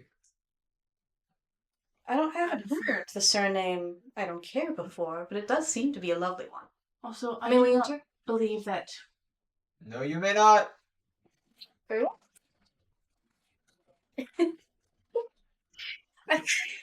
Solomon takes a thin, nice little brush and an ink bottle and paints a little sigil of rhyme on the door. Just because that's for the ritual of it. Begins to softly illuminate. Eyes widen a little bit? Yeah. Right. Salt in front of the door. Yeah, Solomon is standing in like a circle of salt. Yeah, as you're knocking on the door, I'm over there like, he's creating a salt line. Thank you. Ezreal's gonna try his turn. He's gonna knock, but it's not gonna be a polite knock. It's be like, "We're not solicitors. Let us in. We want to talk." You get nothing back. I must admit, I've been given your name, or what is believed to be your name. A serried heap. May I call you this? You get no response. Very well. The go away. There are 2 ways we may go about this, because a request has been made of us, and we must fulfill it as a duty. Unfortunately, you have been barred from staying here. And I don't imagine your staying on this plane is something you truly desire in the first place. Though, of course, I could be wrong. May I ask why you are here? You get nothing back. Very well. If you will not respond, we will come inside. Very well. I'm very sorry, and it is lovely to meet you. And he takes the door handle and turns it. It is not locked in it. The door swings open, and inside is a very dark apartment. Of course. It is a small mudroom entrance that leads into a small kitchenette, into a small living space. And did you live here, I wonder? Solomon says, like pulling a candle out of the sack and striking a match. Actually. Well, oh my god. I'm so sorry, that's not mine to say. I just remembered that you're made of fire. Do you see me pulling out a candle and allow me to use a match, or do you just... Oh! Thank you. Candle on a gay little candle dish. I just listened to the dark apartment. the dish is gay. It's good. It's great. It's got like little spirals around the edges. This was a gift from one year on a holiday. Gotcha. Ezreal is looking at the candle, looking inside the door. For you, with the candle, as you light it and hold it in front of your face, what meets you immediately is the face of a specter, very blue and pale. It's see-through, and it looks at you with a face that is twisted in anger, as it kind of hisses at you in an attempt to scare you. Very specifically, this is all an attempt to scare you. So it hits you with a... Ezreal hisses back. We see Solomon nearly fall entirely backwards. It's mostly like his head goes fully flipped back, and then he drops it and looks back at him. When you flip back, the specter starts belly laughing. Just, you idiot. Well, it's not every day I see specters. Well, then you are not cultured. Perhaps not. I'm a bit of a homebody. May we talk to you now? Can you guys get out? I'm afraid not. Unfortunately, I have to ask the same of you. But I understand that's not quite as easy for you as it is for us. I mean, I'm stuck here. I imagine so. I mean, this is my house. First of all, this is my house. I'm afraid, as far as Where I paperwork live, goes, that's where I'm connected. that is no longer. Well, you know what else is no longer the case? Me. They can't control me. That's a a snort good that one. he does fully try to like hide. That's a good one. I like this one. I like this person. Who he was before he passed. I like this person. We're meeting him after he's passed. Before, when he was passed. I like the person he was before he passed. Because obviously it's translating. Now? is translating through. No, he's a spirit. He's Now, there are translating. absolutely scholarly debates about this subject. He sits on a little sofa and looks back and forth at you very expectantly. Have you read recent papers? Because I've read very convincing articles by the Constantinople brothers about whether or not that classification is at all applicable anymore. I'm seeing it as the actual spirit that the person once was. Not that he is not still a person. Just that he no longer has a corporeal form. As he sticks his hands into his own body. Very person. Well, I'm sorry. Would you prefer to not be addressed as a person? I'm a person. Yes, I assume. But I'm not a person. Well, I'm not a physical person, I'm a mental person. He's- An emotional person, a spiritual person? He still has the rights of. He still has the rights of said person. but he no longer is. legally, unfortunately. Legally, they Spiritual- can't control me. So spiritual I rights. am beyond your laws. Spiritual rights, Solomon. No, but Astral you are the person? laws of Scolaire. Astral person, yes, that. She hasn't accepted me yet. Scolaire accepts all. It is us who hold ourselves back. Well, clearly not, because I'm still here. Why are you still here? I don't know. Aren't you supposed to be the religious ones? Mr. What, can tell you all what is we that can. symbol? Is he like actually pawing at the scale mail? No, he's pointing up and down at you. What are you? Huh. Like Solomon's head stays exactly where it was, but he moves his body away. Yeah, love that. We are. Yes, we are spiritually inclined. Yes, we do have strong connections to our gods. However, this certain situation pertains to you as a person and as a spirit. No. There's no need to forgo pleasantries. This is a symbol Yeah, of. I'm a person. You don't have to disrespect me like I'm not that. disrespecting you. This is a symbol of Rhyme, the god of light and absolute truth. Loser. We see him droop. And I understand you. I understand that you probably find Above that your very morals? hilarious. Yes. Yes, that is probably one of the very hilarious thing that you think. However, that is his god of choice. As he is a person, as you are, you should respect his choice I at hear it least. a lot. Respect his choice at least. Anyway, what can I do to get you guys out of here? We have to get To go you with out. us, I feel. To get you to where you're meant to Yeah, well, I'm stuck here. I have no choice. I can't even leave if I wanted to. That's kind of how the Our intention is spiritual to fix that. finding works, you know. Solomon, Yes, I'm a and teacher in this situation. Yes. How do we help this restless soul leave where he's meant to be? Yeah, how do you help me leave? We find out exactly what keeps you tethered here, aided theoretically by ritual, though it can be done without. And we resolve it. Essentially, we are your errand boys. Oh, For the moment. I do love a good ceremony. We are Cinder, essentially do you here. still have that salt? We are essentially here just to Could you help send you another find your circle? way. What's this all supposed to do? It just helps steady the ritual itself. It's very important to go about these things in certain ways.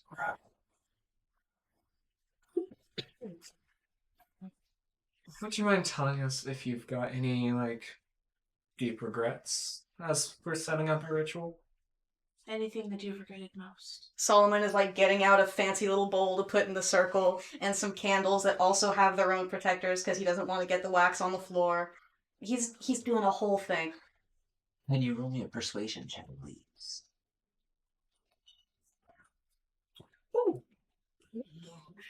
Persuasion? 18. 18. Let me roll it against something.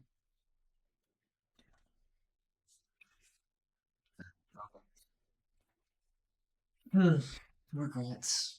Well, I've had a few. But then again, to few mention. Thank you. Any stand out? Perhaps anything to do with your death. That is a general cause for many a spirit. No, I'm pretty chill with my death. That happens to everybody, you know. It does. But Regrets.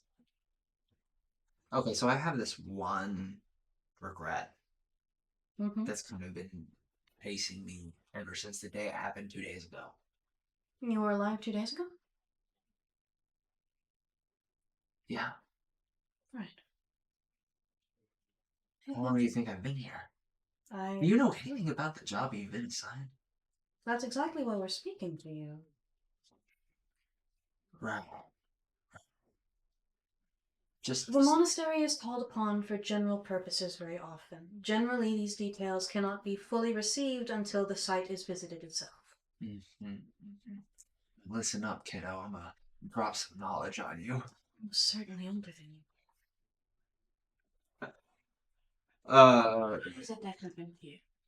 He goes, well, 2 days ago, I was robbed.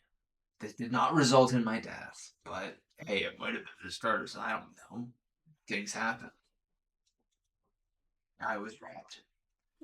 And what was on me was a necklace that was from my mother that was supposed to be given to my sister.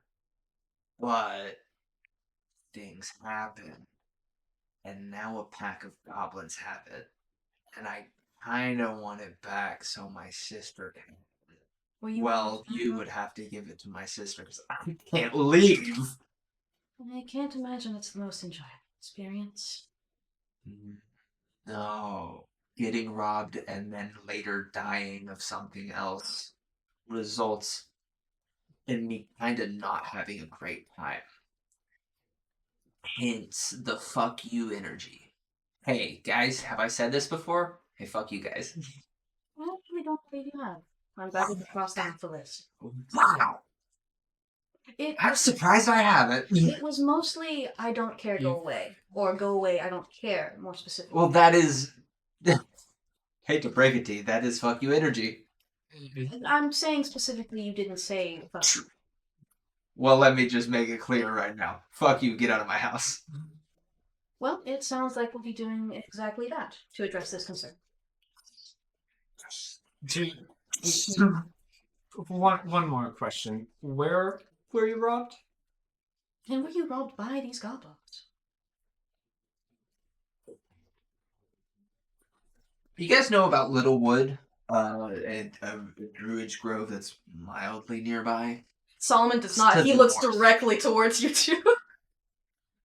A little bit. I've ventured a little. A Littlewood bit? Haha, haha. That's a good one. Like, I have done wandering trails. I have done some wandering along the trails on my supply runs. I do know a little bit of the surrounding area. right. So you know where Littlewood is?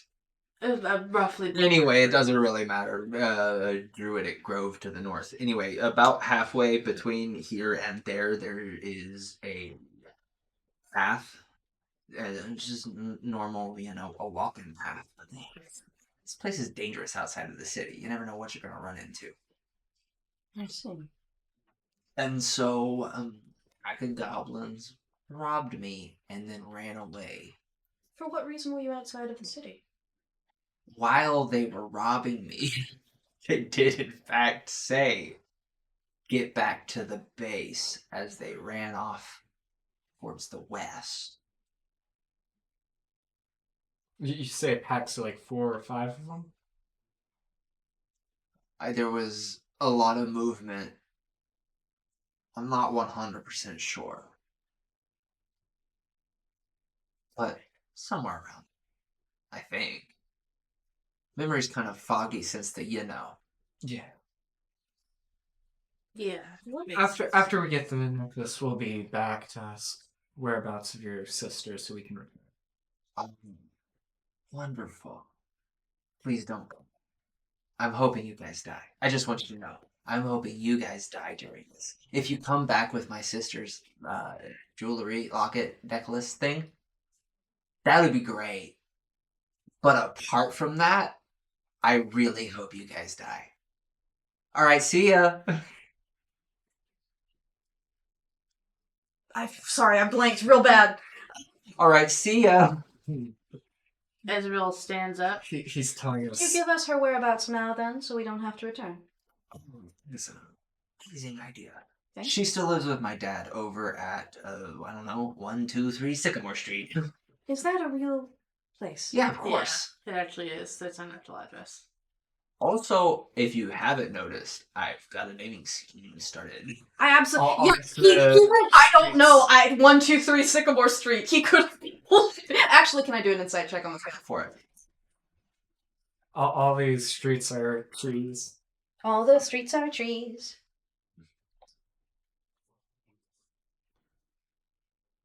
That's a 10. Hold on. You Hold on. think, That's a 5 plus 5. you think it could be true? Yeah, sure. Why not? Right? Okay, so I also rolled an insight because I know the area, and I rolled a 20. It's a real place. It is a real street. It's a real place. Is he telling the truth, though? That's not what you asked. That is true. It is a real place. It's a real place. You did an insight check on the city to see if a place existed. Essentially, yeah, that's how you described it. Very well. Solomon, I think like Solomon had sat down in the salt circle and is now standing up and dusting off his robes. The spirit gets up and goes over to the salt circle and starts. We can. I have. Nothing happens because he doesn't have breath. I have a hearth. I have a hearth broom. I'll take care of You bet. Um, Leaving salt in my floors. If the Not address, sanitary. Make if things the- gritty. if the address, Like the beach. Who wants to go to the it. beach? Do your feet even touch the floor? Solomon is putting little hearts. It's about the knowing it's there. if we do not have, It's like That honestly is a It's- good reason. It's like leaving your faucet on. It's gonna drip. You might not hear it, but you know it's dripping. It's the worst. Please continue, Ezreal. if we do, So anyway, can you guys get out of my house? Solomon has put sugar candies in the bowl. That's one of the little ritual things he was doing. Putting it in the circle in the bowl means it should be able to get to the ghost theoretically. Like it's an offering. This is an offering. So this is an offering for me? Yes. as The Ezreal, energy shifts slightly. Does he say this out loud? Absolutely. Anything I say is always out loud said. as Ezreal stands up to leave, he says, "On the occasion that we do not have the correct address, please be aware that we will be coming back." Yeah, I would hope so. If you can't understand addresses, you know, if you have to ask for a friend indeed is a friend in need. If you guys need something, hey, I could be your friend, but you have to not send my spirit away and maybe help me protect my house, right? Deal? No, hold on. Do you want us to Yep. leave, or do you want us to discuss this further? Well, I want you guys to leave if you're not gonna help me. Because right now, it feels like you're just here to get something done and just pull the wool over my head and absolutely fuck me over. To be asked. Or the other option is you come in and we're chill and we dap it up a little bit and we have maybe some spectral drinky poos. You know, you could put some other things in that bowl too. You feel me? You feel me? Fist bump, fist bumps, fist. Hey. The energy shifts. That's also a signed contract, by the way. Signed a thing that said that we need to get him out of See, signed a thing. You guys signed a contract with the funny penguin man? Oh my god! Ezreal just slams his head down on the fucking coffee table.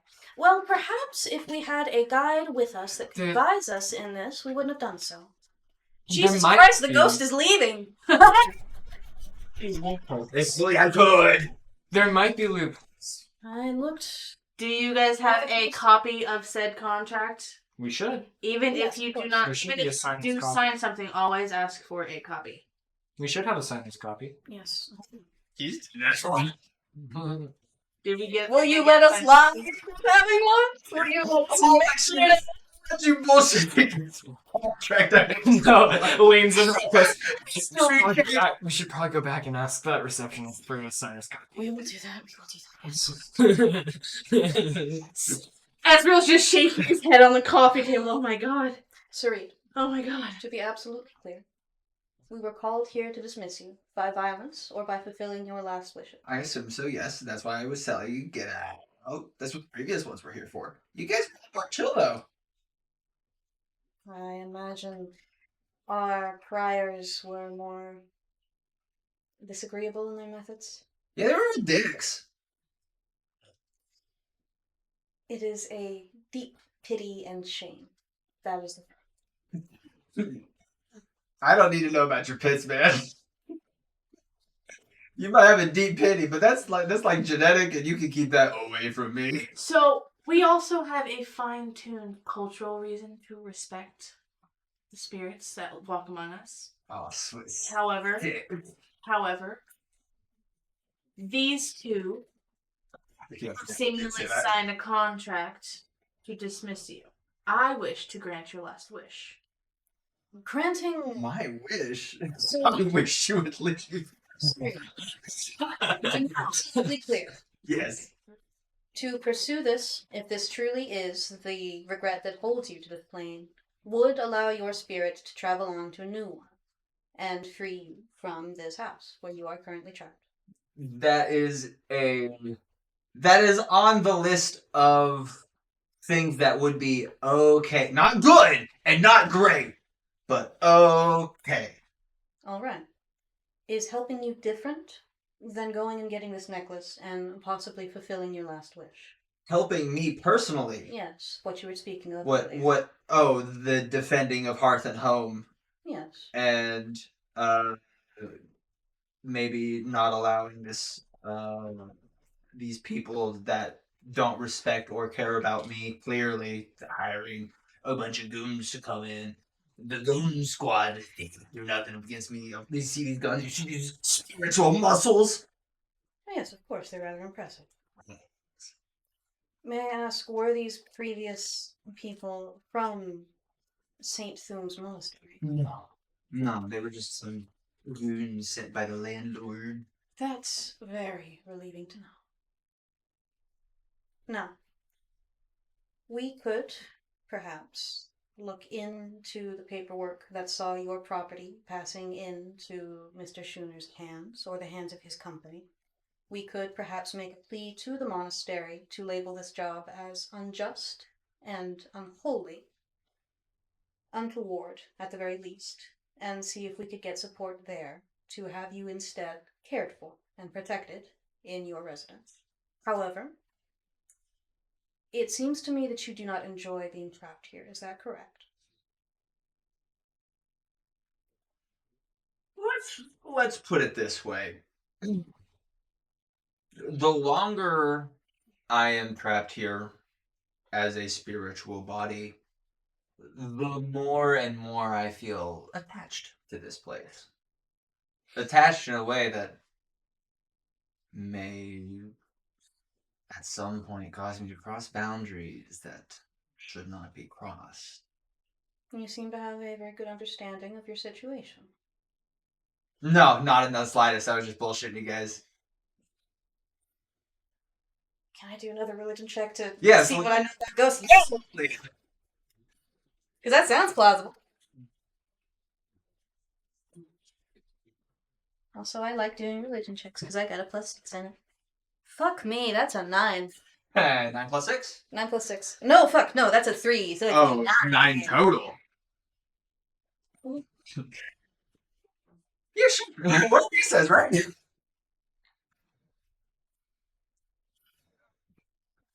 Go to a library.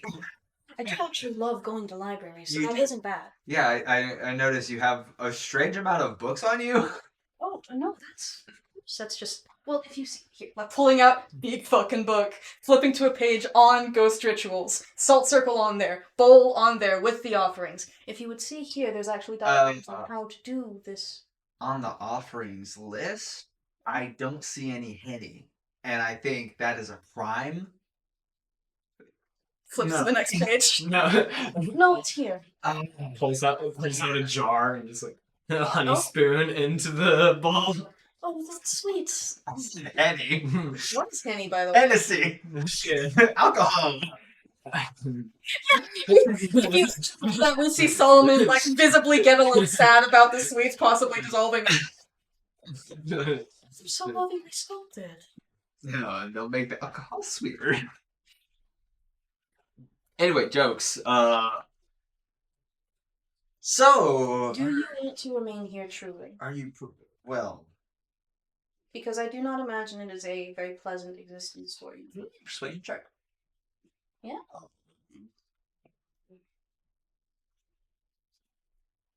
Someday I'll remember these without having to look at them. It's the first session. Unexpected. Remember shit. That's a natural one. Another one. Plus a 2. That's a 1. I want to be here for eternity, and the aspect of the thought of staying here and really absolutely fucking everyone over at the Crinkle Corporation just sounds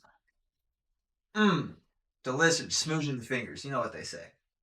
Have you been wronged by the Crinkle Corporation prior to your home being resumed by them? Then we'll talk about it. That's my mother. Okay. Do we need a pause or continue? Well, she was screaming at me over text, so. Jeez. You might want to go take that call. We can pause. If it's something stupid, I'm coming back. Okay. Twice. Button. I'm doing ghost negotiations. Yeah. Negotiations. Negotiations not works. I'm trying. Don't you think it'd be boring to not be able to redecorate because you're incorporeal? Yeah. See, that's what I was thinking. But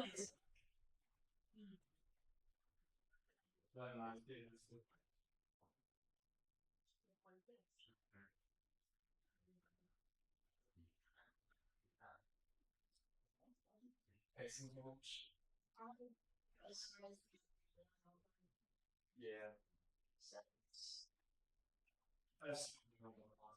Since I stopped wearing my glasses. Yes. It's just glasses.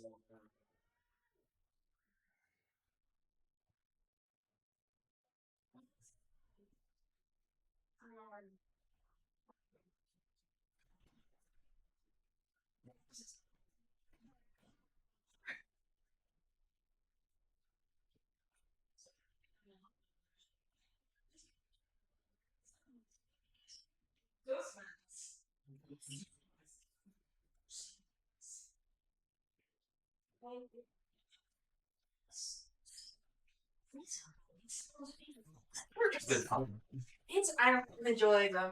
I do. Solomon is 100% sourcing from I'm a teacher and I think this is a young person. She has demanded something of me. What did she demand? Yeah, I can ask.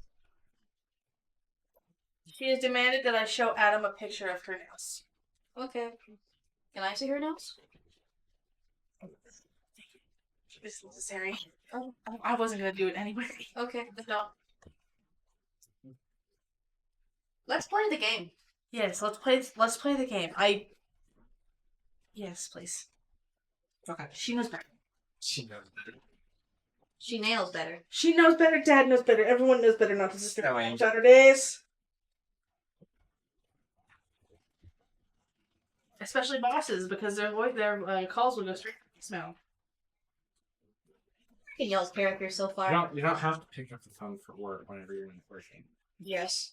No, I normally do. Well, if you're on call, you most certainly have to. Yeah. I normally do because I was picking up as many extra shifts as I could when Jessica was here. That's the big thing. Is like, do you want to make money? Okay. If I'm you don't, paid to be on the phone with them. well, don't do work with them on the phone. But if Yeah. they're offering you a shift and you need the money, like take it. Yeah. If you don't need the money and you don't care, don't fuck them.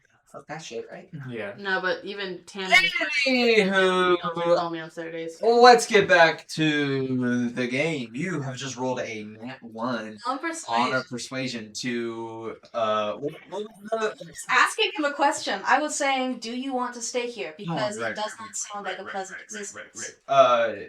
yes, I want to stay here for all eternity. Fucking over the Kringle Corporation. Really Of course.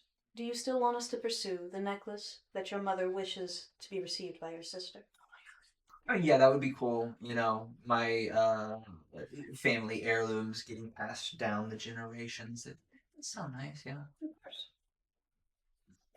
Certainly we can see about this. Yes. And I will look into, to the best of my ability, the paperwork surrounding the whole of this situation.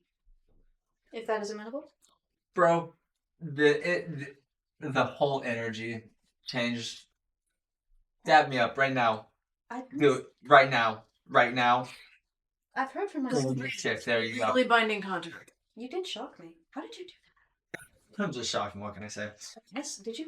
I never. No, that's very rude. That's spiritually binding. You keep saying that, and I don't know if you're serious. Oh, I'm completely serious. We will leave your humble home. Wonderful, wonderful. Please do if you're not helping me. But if you are, hey. Do you want us to stay if we're helping you?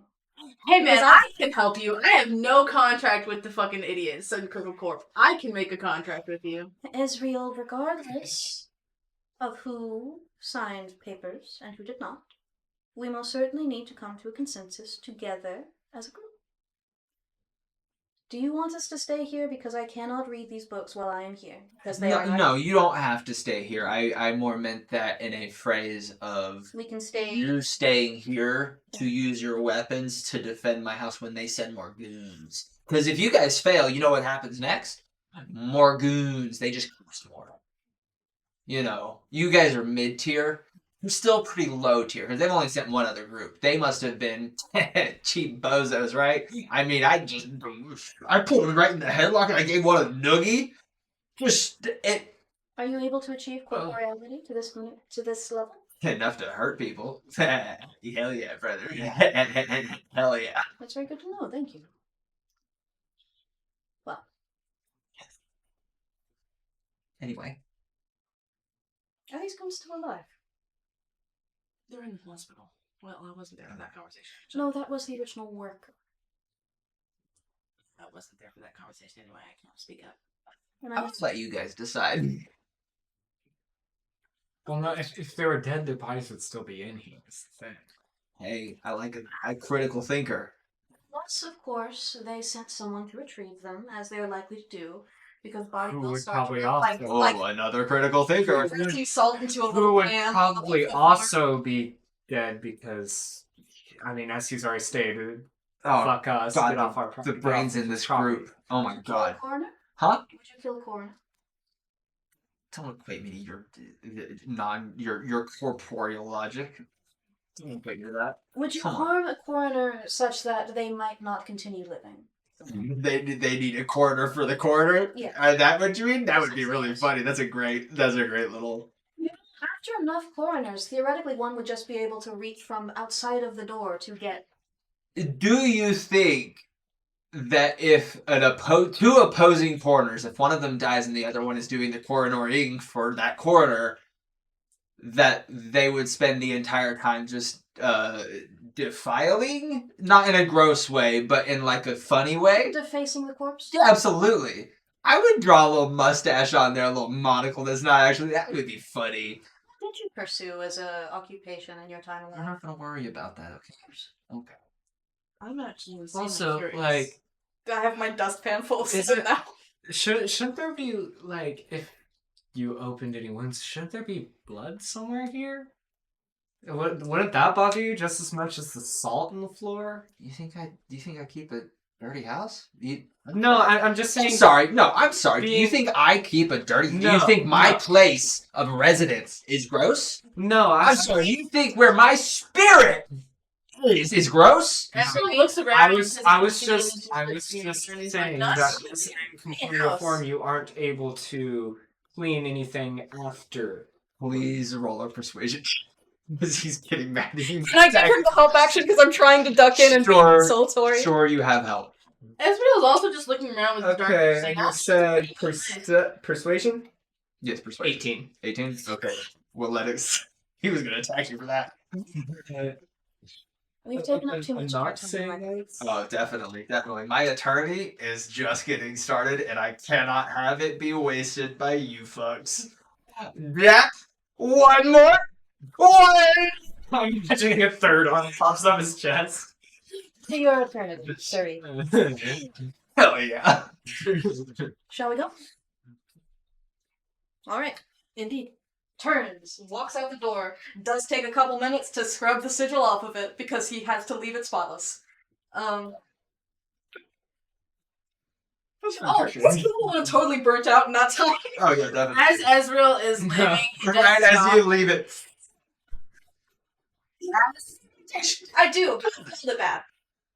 As Ezreal is leaving, he does turn back to the ghost. He's like, and he walks out. What? Nothing. Just keep walking. Remain oblivious. I'm not walking without you, Ezreal. I've made that. I've already mistake left. I've already walked. 1 too many times. Whatever. Ezreal is just like, I know this city. I'm going where I want. Solomon does not like this, but does not have the authority or the know-how to deny him this. He steps out onto the street. Just a question. When are we ending this? Like 8 o'clock? Whenever you feel like kicking us out, buddy. Pretty, we can go for a while. But, But I was here till 3 o'clock in the morning that night. yeah. Oh, sorry. No, I thought you were saying you were up till 3 o'clock in the morning. I was No, here. she was here. I was here until 3 o'clock in the morning. I was up until like 7. Alright. I like to get home by 10 or 9. Yeah, But- I don't expect it. It's that long. I was thinking 8, maybe 8:30 as a cut. Yeah, I say 10 or 9 because What there's like time is hour it transit in for me to get home. In the story right now. In world, you did just make a 4 o'clock appointment, so let's say it's 6 because you spent a while talking and finding the place. So, I have the strongest feeling that we will be here for a while, looking for said goblin camp to find the necklace. You were given money for room and board and food And schmooze. and schmooze. So, Importantly, I am holding the money. we have 15. I have 5. I used 5. Actually, I used 3. I still have 2 in my pocket. Oh, wonderful.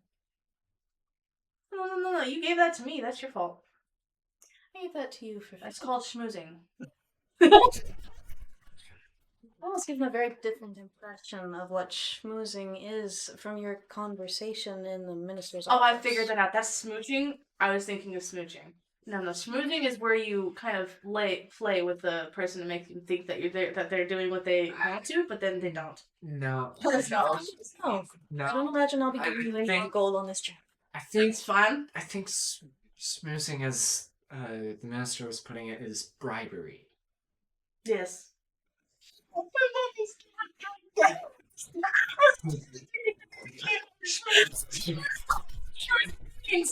I love it. Keep it up. This is wonderful. They call us the schmoozers. The apartment building you left. Schmoozers, boy. As you all just putting his hands behind his head, his hood is now down now that he's in a more familiar district, and he's just like, alright, I know the bar that we stopped at, that I stopped at for food, they also do room. Understandable. There is still sunlight. We should have some for a bit longer. It's getting colder, so it'll get darker soon, but we still have light.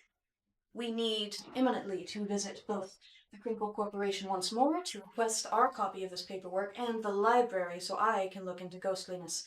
Because, as much as I want to help our young friend Sarid, his proposal for what help would be could lead to something very bad, I believe, for him as well as It definitely will. Oh? It definitely will. What makes you say? It could lead to more death or bodily harm, and or it can lead to a situation where he no longer is a spirit and instead becomes a vengeful. Yes. You were listening to the classifications of spirits class. I knew you were. Of course I was. Why do you think I chose Cleric? I hadn't been kept abreast of your godly inclination. Cleric, and he starts walking in the direction of the library.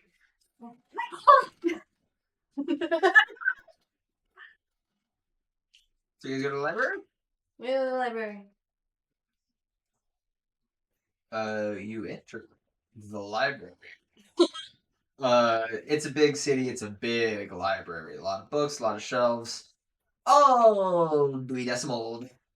Do I see any sigils of rhyme or anything? Because this is a place of learning. You do see a few sigils of rhyme. You said about in very prominent places. There's also in the center of it. There is an ornate marble statue of a lizard folk man that you do not know anything about. Is there any inscription on the statue? Can I roll for history or insight? I would also like to do this, but he said we don't know anything about it. Oh. Ding ding Is there an ding. inscription on the statue? Any detail that can be gleaned from it? Oh, Solomon does 100% walk in, see the symbols of rhyme, puff up a little bit more. He's got his like painted on sigils and his everything that marks him as a priest of Does he rhyme make crane a little more noises? puffed up. He does not because he's very embarrassed of those. I would like to think that they're instinctual. Oh, you can suppress that. You can suppress the urge to laugh and cry. There is That's true. plenty of things that you can press very deep down in yourself. That's true. And I'm sure we'll never have to analyze this as part of his character. No, I'm sure. But I think Ezreal's just gonna walk right up to the librarian and very politely say, "Excuse me." We're learning about the statue. Nothing going on. I didn't realize that there was something going on with the statue because he didn't give any headway. You asked a question. You also tried asking a question. I'm gonna answer the question. Sometimes I need a little time to think. A little. Oh, Solomon might have like little ornamental rays of light around his eyes, like a symbol of rhyme, because I think it's fun. He's fully more ornamented out here than he was just in the monastery, because he's representing the temple. Well, I'm trying my hardest to remember the name that I'm thinking about, and Playlock. it's not working.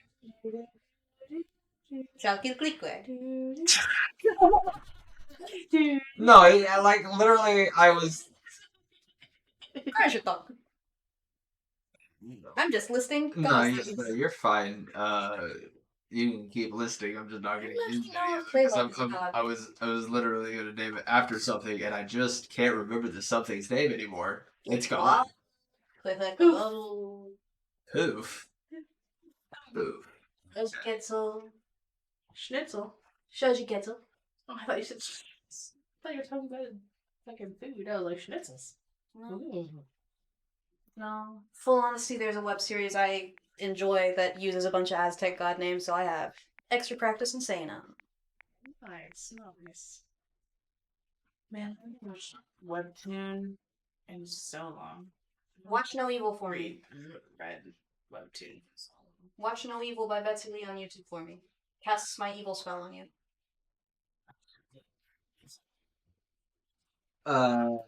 You look on the thing on a little plaque beneath. Yeah. The only thing it says is Sir Leonard Crockemeyer. The investigator. Yeah. Fully taking out a little notebook and writing this down. He's packed so many things. Well, Most of them not useful, but sometimes. after that, I'm pretty sure Ezra Sounds is like going to he's go spyglass. towards the. Of course, I could never leave the monastery without my handcrafted artifact spyglass. With the librarian typing on a typewriter. Yes, DM. Can I help you with something? Hi, we are looking for a book of a specific book. Solomon, do you remember what the book was called or what it was about? We are looking for books on ghosts, their manifestation, their categorization, and how they exist in our world. Spiritual books. Spiritual books and other occult books are in section B on the second floor. Thank you very much. Yeah, whatever. The rhyme shine upon you. He's too happy about being in a rhyme place to care about her being bored. He just goes up the stairs. Ezreal is going to sit with the librarian and he's just going to come up and like, so how was your day? So far. Cinder, it's up here. You seem like you're having a little Oh God, where is she at this point? She is 100% and fully ignoring you. She's like Cinder, whatever you said. Cinder, her head, like eyes just over shelves, like, Oh. If you found something enthralling, you're more than welcome to stay. I'll be Okay. on the second floor in section B. Of course. We're blessed. Yes. There's something to it. It's a little easier than it should be to get used again to having a friend who's named Cinder. And if he thinks about it, it'll freak him out. But for now, he's happy, so he's not. After spending like 2 minutes talking to the librarian and being completely ignored, Ezreal. Did you take some of the candy from off of her desk? No. Sad. Why do you think Ezreal would like candy? I think it's He fun has as a figure. Excuse got a me. face put on. He does. He's got a figure and he's got a face. Solomon he has to maintain a raptor. certain weight, which is under. He's fine. That's fine, Solomon. Solomon. Fuck me. Wow, no, that's Solomon's internal thoughts whenever he has a individual emotion. But no, I am absolutely at this section for spiritual studies, and I am looking through anything that might regard the way spirits exist in this world and how they might change over time. Ezreal's just looking at the titles. You find a book called Spirits and How They Change Over Times by Edward Lachlan. Lachlan, yes. He grabs this and like 3 other books, but he's reading this one first. He would love to page through and find any section on spirits bound to places and what happens if they are left undisturbed and unbanished. You look through the book and miraculously flip to a perfect chapter named. No, I'm in the glossary. I'm in all the chapter titles. Okay. I'm in the thank you, I forgot the word. I'm in the table of contents. I love a table of contents. He goes to the table of contents, searching through, and it says the beginnings, and then the afterlife, and then several other chapters labeling different stages of what happens. And you flip to the stage that is called the point of no return. And it lists a phenomenon where if a spirit is left in their resting place for too long, they will at a point become a part of the resting place, and your spirit will evolve into a poltergeist. Does it say any particular time limit on this happening? It does not say a specific time limit, as all spirits feel a different connection to their places that they are. He sounded rather far gone. Book close shut. Set aside. He is going to cross-reference this in other books, but that doesn't have to be on screen. Please no. Right. I fear that a ghostly friend is likely to undergo a rather untoward change if he stays there as he is. It is in our best interest to dismiss him, regardless of what we have said to him.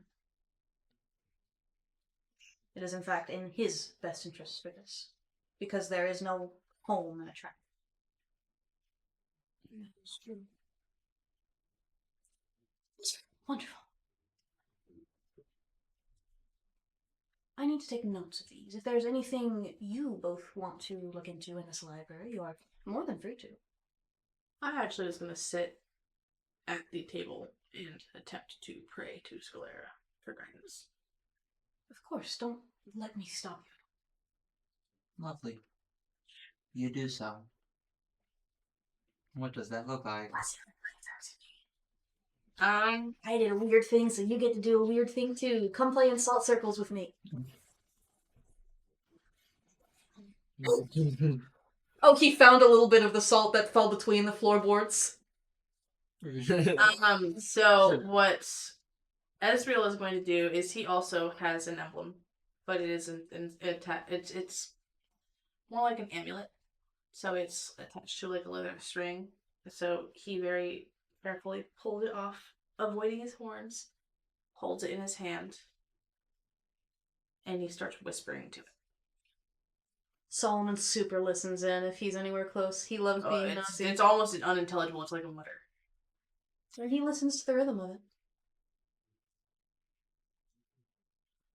Next scene.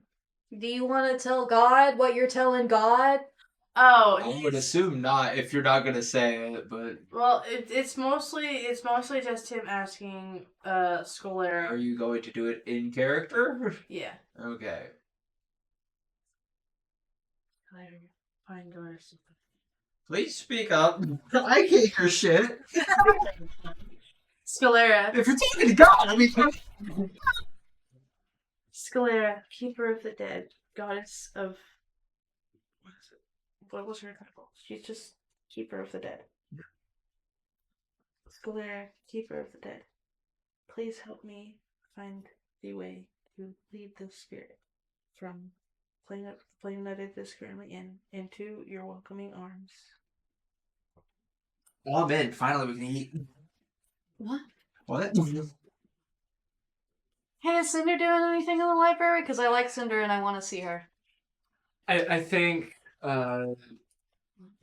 Cinder is just wandering through the sections, maybe finding a book or two about different kinds of weaponry, a book about different kinds of plants, mushrooms, the like, and all while adventuring, all you're seeing is just like the top portion of her head over top every shelf.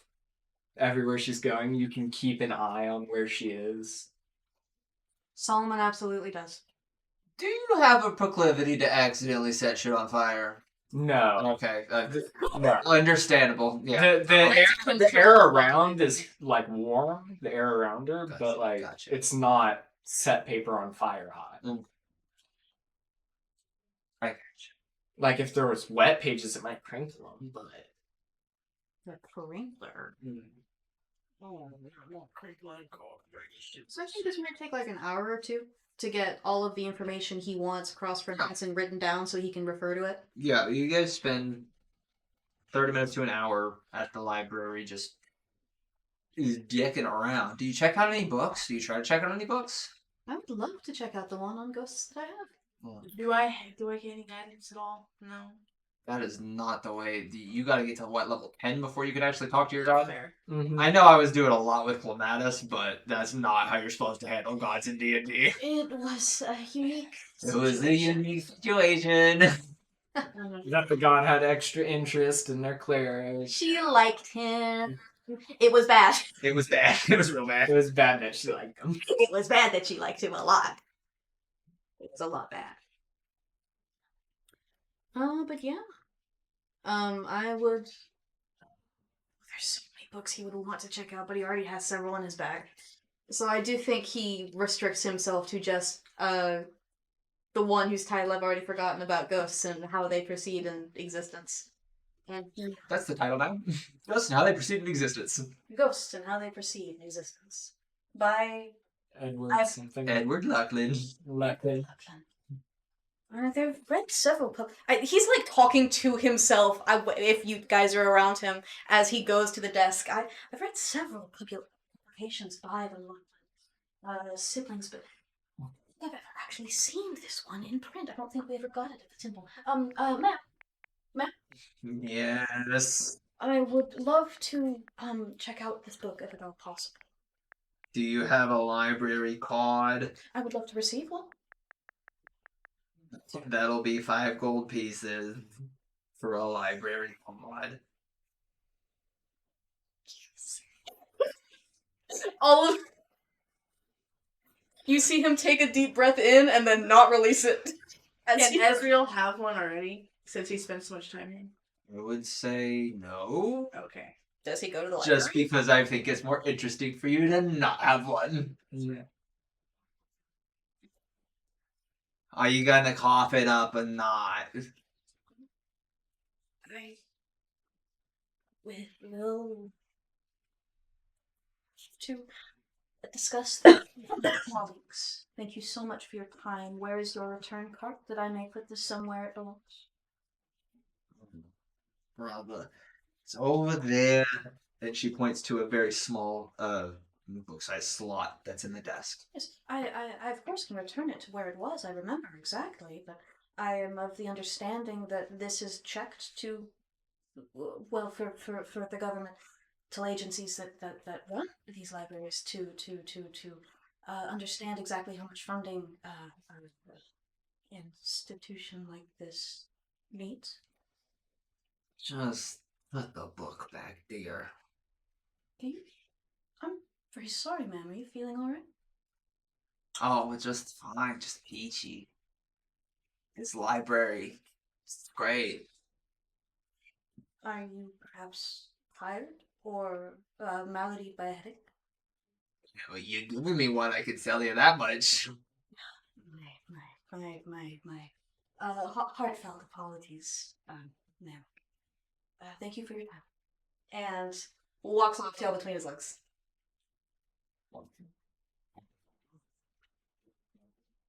Oh wow, I can see her reading a book in real life. Do you How does it go and talk to your... Metaphorical, unfortunately. He does actually have, like, tail feathers. I don't know how much, but he does have an amount of tail feathers. No, I understand. I was just trying to picture it and I couldn't. I was using it in a metaphorical sense. He's very clearly cowed. He's very clearly ashamed and nervous and wants to exit the interaction.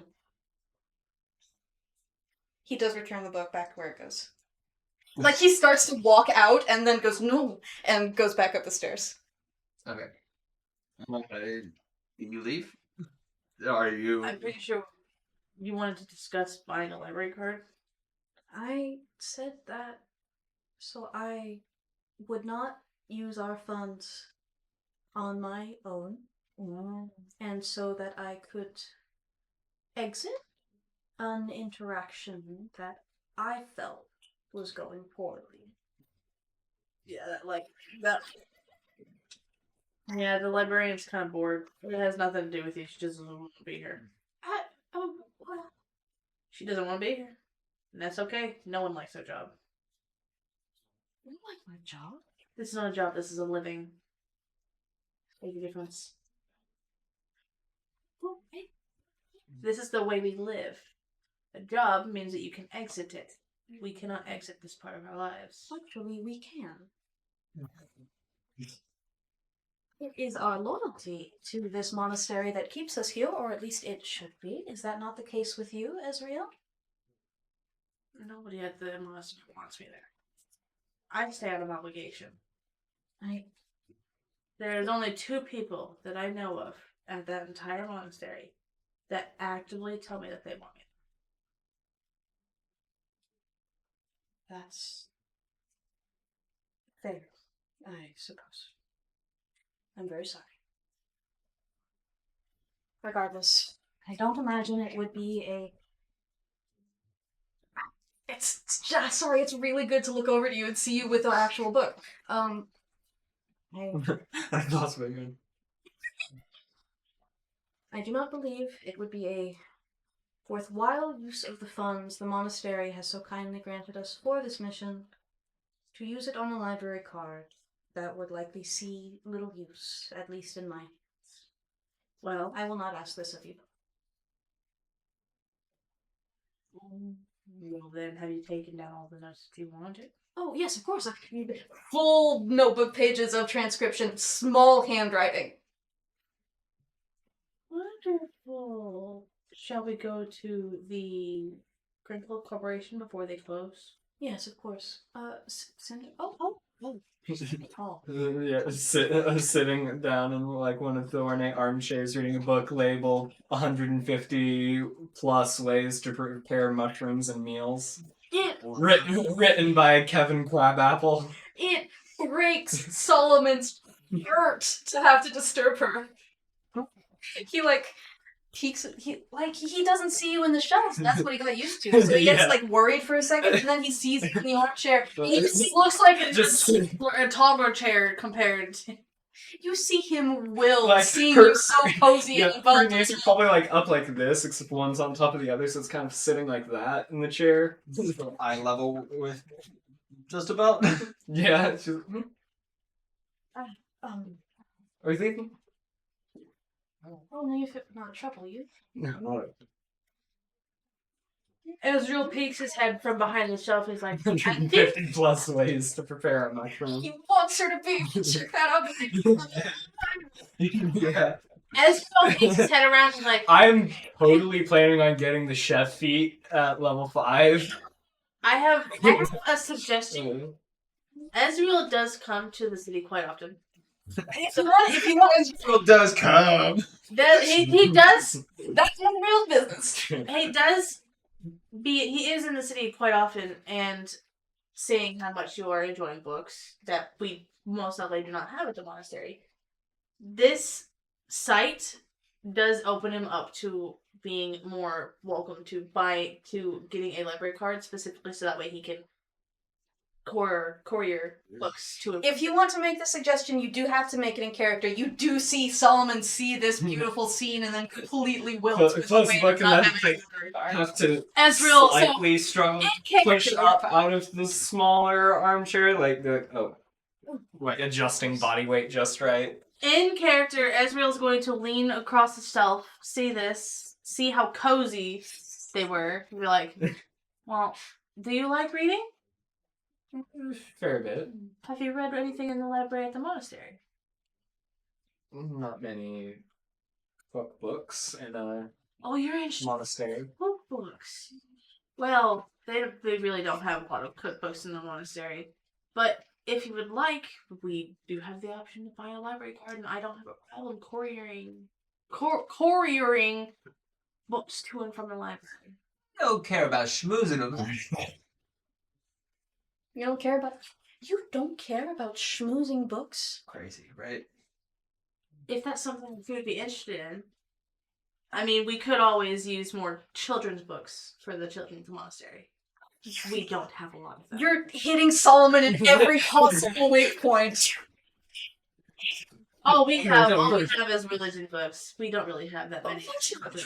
True. It's an entire community. There's, I suppose, with much on mushrooms, there's not many. If we do the story time, Solomon. Leverage my own students against me. Ezreal? I'm not leveraging them. I'm just saying, listen to your heart. What does your heart tell you? Look at your friend. Not you get to. Look at Well, your friend. He does You have fully to- flinch at the. He does fully flinch at the word friend, like No, visibly no. so. But right as that's like now, I'm saying we might need the money for later purposes. If we have leftover, then it might work out. Well, then we should head to the inn. Or rather, Crinkle first. I'm not really. We're losing sunlight. We are. If there's. We don't have time now. I'm more than happy to try and transcribe anything you particularly. We should look at this. Right. Yes, of course. That's that. I mean, later.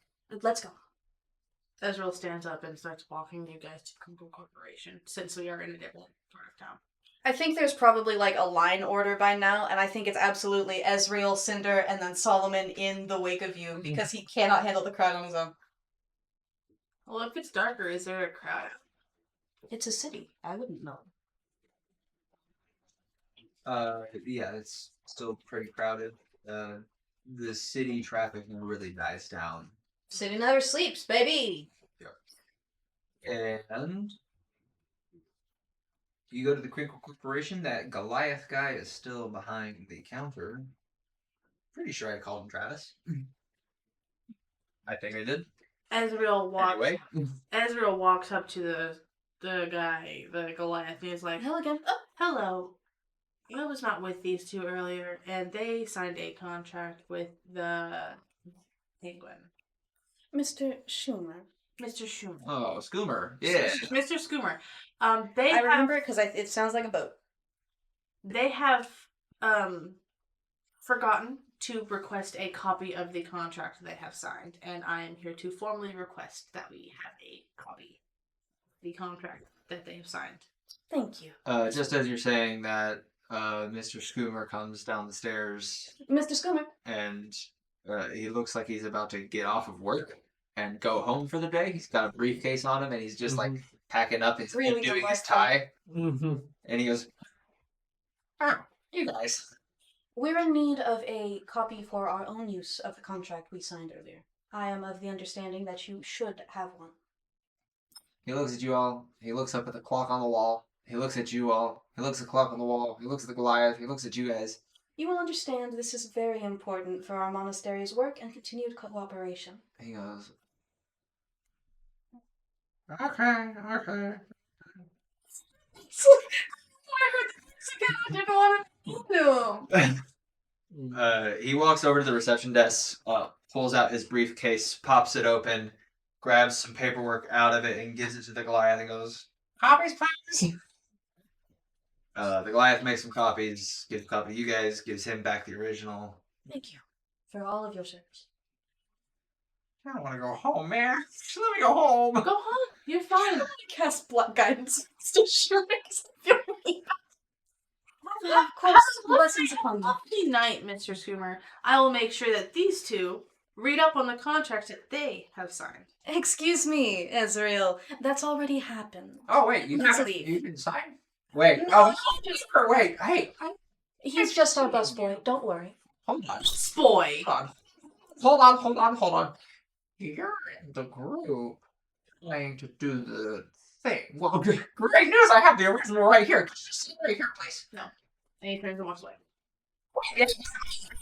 You really said this if you want to do the job. I don't sign anything Well, that is not of monastery paperwork. we're not going to give you the money if you don't. Give me the money. He You won't have to be give them the involved money. within the actual ritual. Is he going into the house? No. Are you lying to me? Can you please roll He's- Importantly, whatever the fuck it's called, the deception check? what Solomon is saying is that He's he will just- not go back into the house. This is a will future tense. I'm He's just here just a guide. He's just a guide. I'm just here to make sure that they. I still need a deception check / I'll let it be a persuade. Let me look at which one is best. It's still a deception. Either way, you're deceiving in some way. He's just From all of us, or just. No, just not because I want to Because she's being so sweet, can I have advantage? No. Can I have the help action? he's just a guide for us. He's for the love of God. That's a 16. A 16? He's a bad lawyer. I'm gonna let him roll against it. I'm giving him a -2. Because he's a bad lawyer. Yeah. Oh, you rolled a 9, -2. 7. This is 7. Yeah, no. As long as he doesn't enter the premises, as long as he doesn't participate in the ritual itself, I can't say anything. If we find you in the house, you will be fined and pending legal litigation, okay? Of course. Because that is trespassing on a property owned by us, okay? Actually, I have a question about that. How did you come to possess that property? How is anyone says money? What are you talking about? I see. And was this something of you coming into it after? Listen, guys, it's 8 o'clock. It's time to go home. I should have gone home 30 minutes ago, if not an hour ago, but I have to work to do because of you guys showing up so late. Anyway, I'm going home. Bye. And he waddles away. Waddles away. I knew that was coming. I knew that was coming. I was waiting for it. Ezra just watches him walk away, turns to you two, he's like, I don't think you guys need me for the ritual, but I'll be outside. I appreciate that. And that is exactly where you will be. Yeah. Very glad Who? to have your agreement. I'm sorry, did you say yes, she will? Yes, it will. It? Who cares? I say. Let's continue. Since you wish. Anyway. You have to nitpick every fucking and That's not a verb. It's not a verb or an Brother. adverb, it's a pronoun. I But you respect people's pronouns, all man. of the versions. Anyway, either way, Ezreal now walks out of Cricket Corporation, looks at you two, and said, "Bar? In? Bed? Sleep? Night? I would love. I'm tired, man!" Sleep does sound like it would help. And there are no religious institutions in the city that would house us freely? No. Yes? Yeah, of course. There's definitely some religious institutions that have some type of thing, but the rooms are gonna suck. Solomon doesn't know. He'll You- accept what you- you say. You can ask questions about the city, so you're not making weird assumptions. Oh. Yes, there are religious institutions. Yes, I have stayed in them before, and all of their beds suck. You will get back pain. Your feathers will be ruffled. And the food is bad. Food is horrible. We do have a long hike ahead of us. It's like, get us a good deal. I know the Would that deal be the 2 gold still in your possession? probably be like 4 for 2 beds. Lead the way. He's like walking towards the door. Okay, you go back to Grong's greatest grog. Solomon enters this room and is immediately unhappy about how loud it is. Yeah, He it goes is. into the bar. It is more packed than it was the first time you were here, and Understandably so, it is not. and a much more prevalent game is being played. Solomon is your tail. He walks in through the bar and he's like, "Grom, I'll be back." Oh. You get several people cheering. He walks in. He walks up to the Very bar drunk people. and he's Says just like, something about Grong himself is a little drunk. "My The- man, Yes, my we one are. and only barkeep. My baby boy. Is there any possible way I can get a 2-bedroom with a cot added to it tonight?" A 2-bed single room with a cot. Is that what you're telling me, your best pal, Grog? Yes. Grog. Yes. It is. Way. Is there any way? I'm a little gone on the Grog. You're 100% fine, Grong. And is there any way that I can get a slightly better price for it if I do some repairs while I'm Roll a persuasion check, please. It is a 17. A 17. Adriel, my boy. 10 gold pieces. The room is yours. And I'll throw in the gold for free. Oh, wonderful, wonderful, wonderful. Well, I still have 2 gold on me. That makes it 8. I'm very sorry, sir. I'm very sorry, sir. 10 gold for 1 room. Yeah, it's a good room. Grong does have some of the best rooms. Some of the best. And I was How ballpark. many nights does 10 gold get us? 10 gold a night. You can't get a better deal. Come on, just a little more. No, that is already lower. Of course, you're gonna be 20, but And how much? you're my friend, and I respect you, and you help me sometimes. If I do some Even though housework, I tell you not to, you do it, and I'll... if I do some housework and fix some things, can we lower it down to 8? Please pardon me. Buddy. Grog? Buddy, pal. Grog is your name, yes? Buddy, pal. Yes, it is. Grog. If it is, sorry, Grong, thank you. There you go. If we got only 1 bed, how much would that run us? 1 bed. Well, the room itself is again, the room itself is $20. I'm giving you a 50% off steal. That is a steal, I'll tell you. Anything for my boy Israel. Hey, do you pick on him? Of course not. He's so very scared of this very large hand on his shoulder. Like there's No, this is blocking the viewpoint between him and Ezreal. As like an aside. He's got a drug. Snod. Oh, Grom, he's horrible That's- to me. No, I'm kidding. No joke about this. That's my baby boy. Are you? You know me. Are you related? No. You don't have to be related to be family. right. Anyway, 10 gold pieces, room yours. Hey, if you want to, I can be nice and throw in a free breakfast. Hey, that's less gold that we have to pay. But you gotta pay for the drinks. If you buy drinks, you gotta pay for those. But the food will be free. How much is your water? Water, you can do it. Water. We can make water. I'm here. I don't even. Oh. Do I even have water? I don't think you can sell water here. Hold on. Oh, I cut back some of the drinks for this mamby-pamby little everybody who celebrates the Parody Crushers. Oh, I water down their drinks so much. Alcohol and their stuff. It's banging like colourful water. Well, it's more of a. It's real.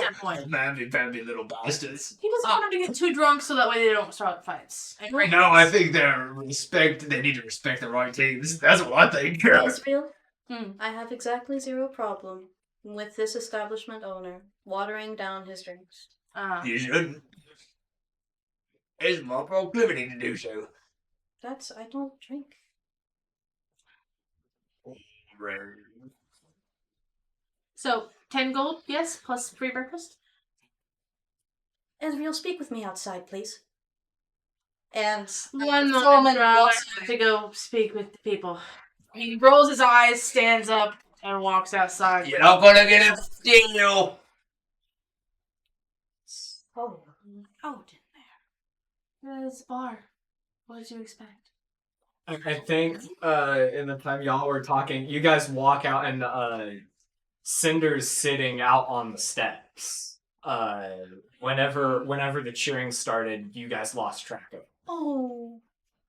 She's sitting outside on the steps, kind of just like leg trembling, So, sitting there trying to just like cut off from the noise. Cinder, are you alright? I should. Look, I can see that it's causing problems between both the gold and the No, whatever I'm you've got going on. I can see the problems. Ezreal? You do not have to stay here Ezreal. if you guys are uncomfortable. It's just big crowds. I'll be fine. I'll spur away. I can understand. Yes. Ezreal, my concern is that this is half of the total gold we were given. If we take this deal, we will be left with 5 in entirety for the rest of our trip. I do not know what else we might have to pay for, and if we stay longer than 1 day, then we will be without this room. If there is a back entrance, then perhaps we can avoid the crowd. And if you truly believe this is the best deal we might find in this city, then perhaps it is worth considering. What? You told us it would be. I'm the bartender. I like getting him good deals sometimes. Anyway, if you want, we can go to the religious institutions. The beds aren't as bad as I thought. I just don't like sleeping in them because I have really bad. And when I'm walking, sometimes it gets hard to walk when you have aches and pains. But a bed is a bed. I can understand how that would impede your purpose. Cinder? It might have been better for us to ask for some gold that wasn't the 60 up front for supplies to do said rituals. That might. You're not allowed to question a treasure. I take what I'm given. So that's Of course, I don't mean to do so myself at all. Just, we are in town. Oh no, I'm not talking about in the treasure. I'm talking about when we were making the deal with The Finkel Corporation. Schoomer. Well, the contracts are legally binding. So No, either way, I believe our contract only outlined that we would be paid for doing so. I don't recall any particular warnings about failure. The fees proposed were in the I would case of assume that would property mean damage. that you do not get any gold if you do not perform well enough to rid the place of the spirit. Yes, It that would is the same also- state we would be in prior. It would also do what Minister would have, and that's cutting off any sort of connections that we had with Crinkle Corn. I don't quite like Rainbow Force, so that's not me. But with the monastery, For the But monastery the as a whole. minister, he likes having his connections. Yes, he is. For most certainly. rightly so. But can we go lay down? I am starting to get tired. Cinder, will you be all right going through the crowd? Well, we Should don't be have to fine stay with here. us. I'm 100% serious. I brought you guys here because I wanted my barkeep friend to have some business. If you guys are seriously uncomfortable staying here, It's not uncomfortable staying here. I'll be fine once I get out of the crowd. well, in both cases, let's go to the institution. It makes both of you more comfortable, so that way we don't spend a lot of money, and we don't have to be around big corners. I don't mind this. But may I suggest we try his food here? Just his food. We don't have to stay. Tonight? No, not even. All right. If we wind up having to stay another day, there's every possibility that we could stay here instead of the religious institution of this city. I understand that you are relenting control, and I appreciate it. Thank you very much, Ezreal. Let's go. He nods, and I'm going to turn and start walking up the street to. Sorry, Were you guys? I was going to say to the quite obvious street building. Okay. You walk over towards a known church to Fraulein. Oh. One of the hearth and home. They're always accepting people to, come in and just sleep. I'm just gonna run us through this because we're running very much out of time. Oh, for sure. It's already 8, and honestly, we could. Honestly, right now is a good place to cut it. Yeah, You want to sleep. Go Yeah. to sleep. Do you want to run us through the going into the temple, you go to sleep, or are we just cutting here? We can just cut here with you guys going into this event and going to sleep. Is there like wash basins and stuff? Yes, there are wash basins. There are the bathrooms. When you awaken, you are served shitty gruel. Yeah, I only asked because Solomon is like washing off the ornamentation that he has The before soup he that goes to sleep. Aemon served everyone. Oh no. But yeah, you see several people there as well that look a little downtrodden. And we're gonna end our session there. It's been a good one.